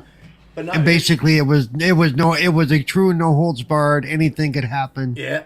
Yeah, and everything did happen. Oh yeah, man! Like, oh boy, did they? As I said, they pulled out the stops, and there was some brutality shown off in there. Of course, Rhea and Raquel put on a fantastic match for the Women's World Championship. Didn't see the outcome though, but I can understand the outcome. I actually thought Raquel would topple her. I still think Raquel's going to be the one to topple her. I don't think that this story's finished. If anything, I think this furthers the story by having Rhea defeat her this time around, because Raquel just matches her for power. Nobody has thrown Rhea Ripley around like a rag doll, but this woman can. No, there were some moves I saw there that was like, holy shit. Oh, yeah. I mean, that woman is strong. Oh, she is. Well, you know who she wrestles in her spare time? She wrestles her man. You know who her man is, don't you? Braun Strowman. Oh, well, that would do it. Yeah. So, no, it was a fantastic match, I thought. And then, you're not wrong, Yobi. Becky Lynch defeating Trish Stratus. That was a hell of a steel cage match for those two women. First time, because Trish isn't obviously from this era, that she's been in a steel cage match, and probably going to be the last time too. But for a first and last time, she put on a heck of a show. She got a standing ovation at the end. Like, she really matched up well with Becky and kept up with the pace of the match, especially at her age, because she is 50, I believe, maybe just over 50. Wow, is she? Because, man, she didn't look like a 50-year-old. No, I mean, you can tell that she definitely looks like 40s and stuff like that, but because you can't. I mean, just in the way she moved and with the speed in which, and I mean, but Jesus. She does. I think she does yoga for a living. That's what she teaches. Correct me if I'm wrong, Yobi. Is it yoga that Trish is a teacher of? She does something like that anyway. That's why she's still got all the flexibility and quite fit. I'm pretty sure she's a yoga instructor. Right. Like DDP. But that was awesome, including after the match. Yeah, yoga. Thanks, Sick. Thanks, brother. With her and Zoe Starks. The breakdown there at the end, I thought that was interesting, because I think now Trish, but Zoe still got booed still, so I think she's still going to be the badass heel in that. But I think with her doing that, if Trish is going to sort of stick around now, she'll go back to being that babyface Hall of Fame legend kind of thing, because I think her program's now done. She was only sticking around after the whole teaming up with Becky and Lita to do this program with Becky. And now that it's finally run its course, she may go off into the sunset, or she'll at least, make appearances here and then. If it's just going to be those sparing appearances, it'll be as a typical babyface Hall of Famer turning up to, kiss babies and wave their hands, But again, fantastic match. I actually thought it was probably just behind the tag match as probably the second best match on the card. Those two women put on a stellar performance. And then, of course, probably the third match you could, chuck anywhere in there in that top three would be the main event. Shinsuke and Seth, where Seth came out on top. What was your thoughts on that, Paul? I thought that was another fantastic match. Yeah, it was. It was absolutely amazing. I enjoyed that. I thought and it could have went either way for a while. Yeah, it did. They could have literally gone either way with it. These two match up well. You could tell they've got great chemistry. They're kind of very, I guess you could say, similar build as well. They're not overly bulky, and they both have sort of styles that kind of really match up well. They could both be hard hitting, especially Nakamura, because he literally lives by the strong style of Japanese wrestling. But then they can both be technical. They can do a bit of high flying, and you had a bit of everything in this match. And I thought the story progressed well, because again, whilst I don't think Shinsuke is going to be the one to usurp Seth as the champion, I think we are going to get another match between the two. And Shinsuke also looks strong, especially with what happened after the match, where he attacked Seth again. He looks strong. They're definitely feeding into that he's going full heel thing. Attacking people from behind. And now, would I? The big difference here of what's going to happen and what I'd like to see. Would I like to see Nakamura get a world title run in WWE? I would. I just don't see it. I think they like this character in that by him. And as I said, I think he's in that Miz sort of place where definitely upper mid-carder, that borderlines on main event, and you can throw into a main event program every now and then, but I just don't think, as a champ, WWE views him that way. Great opponent for a champ, but never the one that. What's the terminology I'm looking for? Always the bridesmaid, never the bride. Always the bridesmaid, never the bride. Yeah, she can. She can keep up with today's wrestlers. She definitely does stay in shape, Put it this way. She can at least keep up, unlike, and I know Trin's going to hate me saying this, but it's just true. Lita has lost a step. You can see Lita lost a step when she was in that ring, whereas Trish hasn't. Trish looks like Trish has been around this whole time, kind of thing. You know what I'm getting at there? Whereas Lita looks like she has been out of the ring. You can definitely see that she's been out of the ring, and, she hasn't really... It's not like she hasn't kept herself in show. Obviously, she still looks like how Lita's always looked, but, as for, moving around in the ring and pulling off the moves, they don't look as smooth as they once did, obviously when she was wrestling full-time. It might have been, Kelly I think came back. Yeah, she was still looking good as from talent perspective.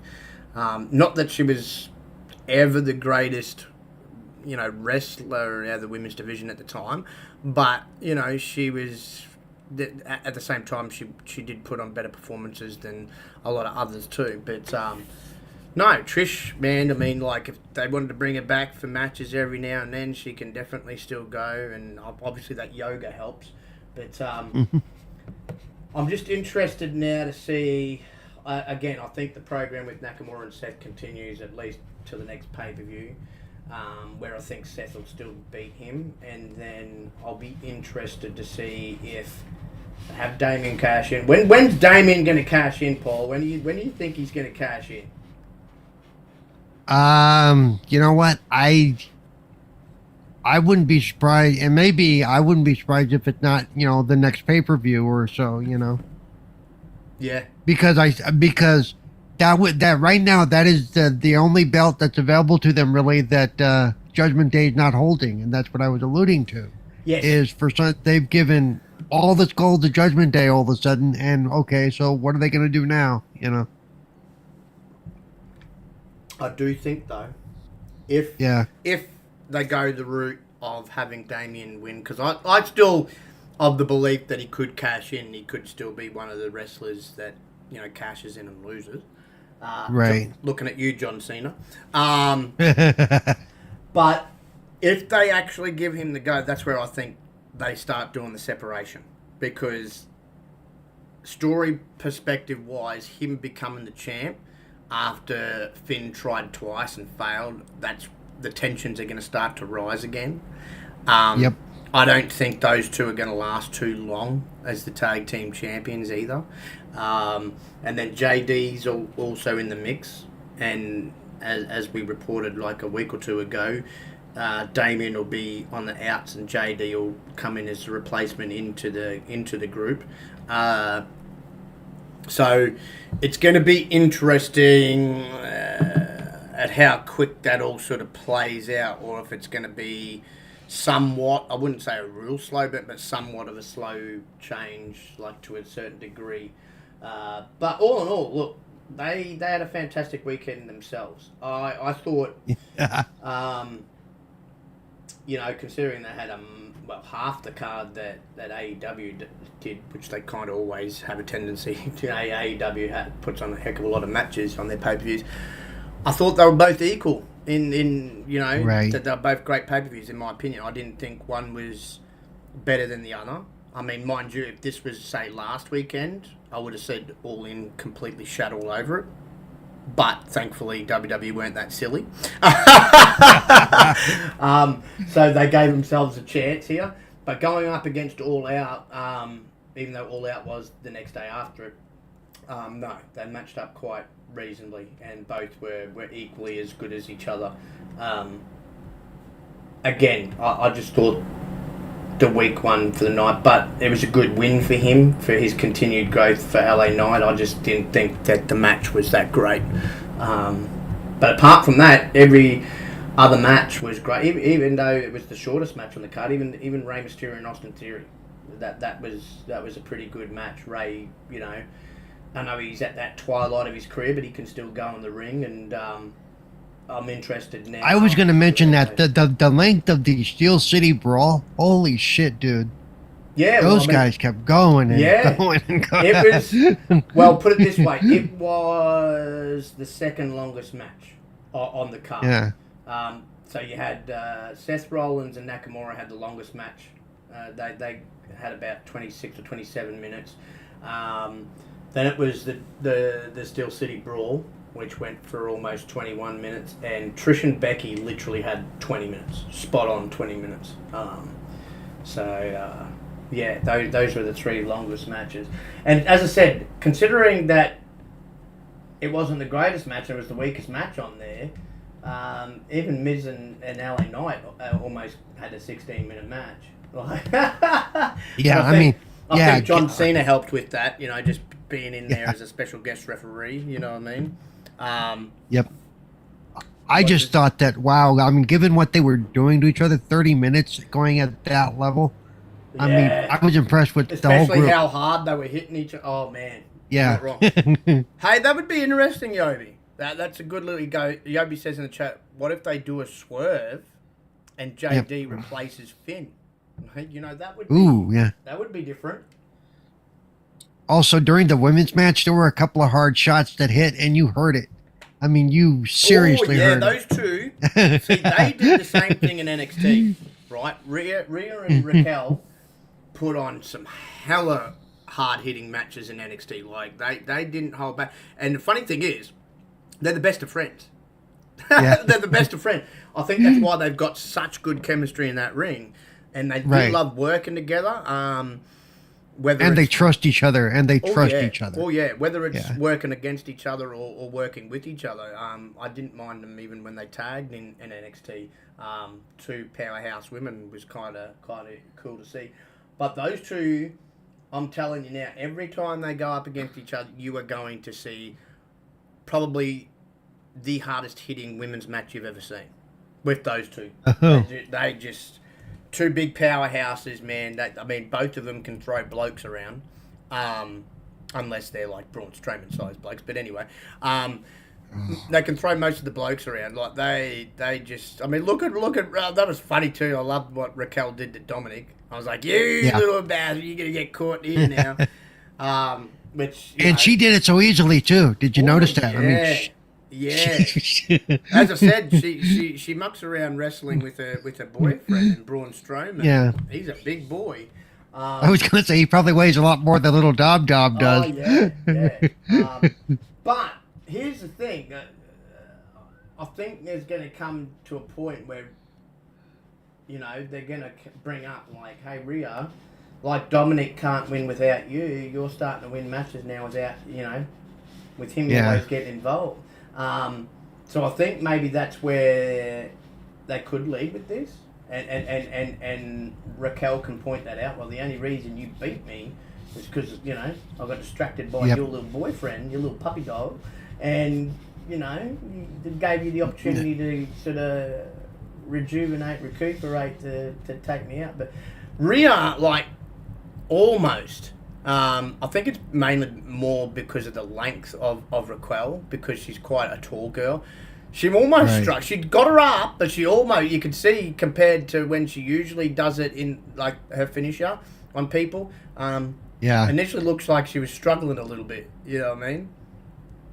Yeah, Raquel. Yeah, it did. It looked like she had trouble doing it. Yeah. Sick. Raquel and Braun Strowman are together. They've been together for a little while now. But yeah, no, she did look like... Now, I also have a question. Did it look like to you that Dom may have actually hurt himself? I think he might. He was favoring his arm even when he came out during the Steel City match. Yes. He was favoring one arm quite a bit. He may have done something there to his arm. I'm not 100% sure whether he's pulled a muscle or strained something, or, you know, or he's just landed on it wrong, and could be some deep bruising or something like that. But he was definitely favouring it. I mean, and at the same time, it could all just be, you know, story-wise, not... Yeah, wrong, let's see. I'd say that's true but to remember to do that over the length of, like, he came out, besides his own match, he came out 2 other times. Yeah. And all the time he was favoring the arm. You know, so True, I true. think it may not have been a serious injury, but I think he may have done something to it, a little bit. Definitely. No, definitely the possibility there. Well, he's favouring it more so than I've seen him, because I've seen him land some terrible freaking ways in some matches, and good God, even in some of those NXT matches. But yeah, you're probably right. He probably has done something there. I don't know. I would go as far as saying he broke something, but he possibly could have. No, but he may have tweaked it. Tweaked it some way, yeah. But no, good good pay-per-view. All Out was a great pay-per-view. Hope you get a chance to catch up and watch that, Paul, because it was top to bottom. It was another stellar pay-per-view, especially following All In. We were all sitting back going, how are they gonna match up with that? Which, you know, you're not going to match up with one that size, but to keep the momentum going was great to see for them. But it was a fantastic weekend yet again of pay-per-views. I'm sure NXT's got one coming up soon too. So, what is their pay-per-view coming up soon? Because I'm pretty end of the month, right? Is that the one coming up at the end of the month? I think so. Yeah. Because Dragunov's got a match coming up. I forget who I think Carmella and Wes might go at it again, possibly. So yeah, I think they're the next one to do a pay-per-view. So keep an eye out for that, folks. But that's all we've got for you this week, everybody. Whether you stayed for 5 minutes or you stayed the whole show, thank you everybody for your support. Of course, My rockin' girl, Trinity. Always good to see you. Hope you go enjoy some dinner now, love. Of course, Six Slayer. It took him 13 episodes to find us, but he's here now. Better late than never, brother. Of course, the one and only Mr. Peace, Love, Life, Joker Heart Yobi. Always fantastic legend to see you in chat and shoot the shit with you, brother. Especially with wrestling, man. You know, me and you could go ways back like Paul here. So always great to talk wrestling with you. Of course, the man with the mythical beard, the glorious beard. Dreadpool was in here earlier. Timmer, who's always a great supporter of everybody, including us. He was also in here earlier. Little Pharrell. Shout out to you as well. Who else did we have in here drop by? I think that might have been it. Yeah, no, that might have been it. And then we, of course, had our boy Josh join us back this week. And, no, it was a fantastic show. Fantastic show. As I said, we knew we had some interesting topics this week, especially with the whole Punk fiasco. But, yeah, no, again, before we get on out here, just shout out to Tony Khan. It was great to see you take charge, take back your company, and show that you are the boss, you know. And again, you don't have to be an asshole about things by any means, but you do need to have that authority and stamp that foot down and make sure, you know, your work environment's a pleasant and safe one. And you certainly don't want drama taking it over and someone, you know, a la Punk, basically taking it hostage and making, oh, well, you know, I can't do no wrong and everyone else is the one in the wrong. You know, you just can't have that kind of crap. And, you know, he was fair, probably more than fair, multiple chances, and this was definitely the last straw. And as tough as what it was going out in front of that Chicago crowd to look, be brutally honest, and I'm glad he did it, so their expectations were kept in check, so they didn't think that, oh, our boy's going to show up. You know, it would have been hard to do. But, again, as I said, yeah, he got some boos, and of course you're going to get some boos in that town when it comes to Punk, but I thought most of the crowd was pretty receptive and, you know, probably just happy that he took charge of a situation he really needed to take charge of. And hopefully this Tony Khan, this particular version of Tony Khan stays around, because this is the only way that you're going to, you know, keep people in line and keep things running smoothly, you know. And sometimes, like with any business, if you're the boss, if you're the guy, you got to make some tough decisions, regardless if, as I said, if it hurts you initially or not, or if you like the decision yourself or not. You know, you can't please everybody. And at the same time, as a boss, you've got to be just that. You've got to leave friendships at the door. You're there to run a company and keep that company afloat. You're there to make sure it's a safe work environment. And you just can't be friends with everybody. That's, you know, I know Vince, you know, he became friends with a lot of the wrestlers that he's had through that company. But at the end of the day, he always made sure that he knew when it came to work time, he was the boss, they were the employee.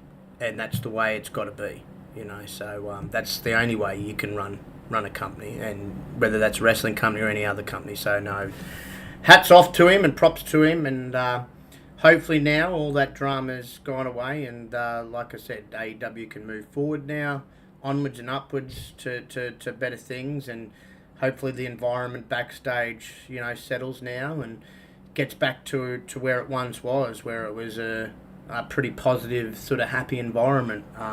Again, and that's with still people. They had that top environment still with people not being the best of friends, but again, they had that respect to be able to work with each other. Don't have to send each other Christmas cards, but, you know, act professionally, you know, like any other workplace. But Paul, you want to let the fine folks know, sir, where they can, everywhere they can find you, because you are the everywhere man these days. Well, I might be taking a break from some of it, but you can find me on Twitch at CerebralPaul1, Twitter at CerebralPaul. You can find me on Mondays, Wednesdays, and Thursdays right here on 4GQ TV. On Tuesdays, you can also find me at the Retro Renegades, and also on the Xbox Ambassador channel Tuesday afternoons at 12:30 p.m. Pacific, 3:30 p.m. Eastern. Let's see, what else is there? And on Fridays on Wasted with Wise. But like I said, don't be surprised if I'm not on at least one of those shows, because I've got a lot going on that's really kind of taking my mind out of things. So I may have to take a break for a bit. I haven't decided yet, but I'll always be here because I'll always want to talk wrestling. So you're stuck with me here. So you're stuck with me here anyway. So we need another. Apart from myself, we need the other encyclopedia, bro. we can go back, man. We can go back. So. No, it's always good to have you, brother, and I will look forward to another great show. Hopefully, as I said, a little bit more positive things to talk about other than pay-per-views, at least, anyway, next week. Yeah. Nothing wrong with talking about pay-per-views, though. We get some of the best matches during those shows. Oh, so, yeah. Oh, yes, we do. That's for sure. But, no, again, everybody, thank you, everybody, for the support. Thanks for showing out. Always greatly appreciated. Again, don't forget to hit that like and subscribe button if you haven't already done so. It's always good to subscribe to the 4GQ TV channel. We've got a lot of great stuff from a lot of great content creators on this channel. From Paul and Carlo, who you can catch doing many an interview with people of all walks of life. I'm quite sure there's some more interesting interviews in the works as we speak. Always. What was the one you did recently? It was with a Carlo announced it last week. What was the person doing? Well, there was one I missed last week because I wasn't feeling what that was good. that was the not a Mythbuster. I can't even think of her name. That's it. No, I'm just trying to think of her profession. It was something cool anyway. What was it the paranormal investigator? Yes, is that the one he did? Yeah, paranormal investigator. And yeah, I mean, they interview, as I said, actors, writers from wrestling program, writers for movies, TV shows, you name it. Yep. Always getting really great interviews. So keep an eye out for that. Of course, you've also got their own pod, which I believe is tomorrow that they run their pod. And then we've got an all-women's podcast that was on a Saturday, now it's been moved. Now it's on a Sunday. Yeah, temporarily moved to a Sunday. So check the three girls at Mahama Death. Is it Death Dealer? That's right, yeah, Death Dealer, which is Dreadpool's wife. And the one and only Cozy Beluga with her cute little bird who, as I like to say, steals the show. Steals the show, yeah. Sits on her head, flies around. She has to tell it to be quiet sometimes. It's always funny. Little communication going on with her and a bird. I love it. They could be a comedy act, honestly, those two.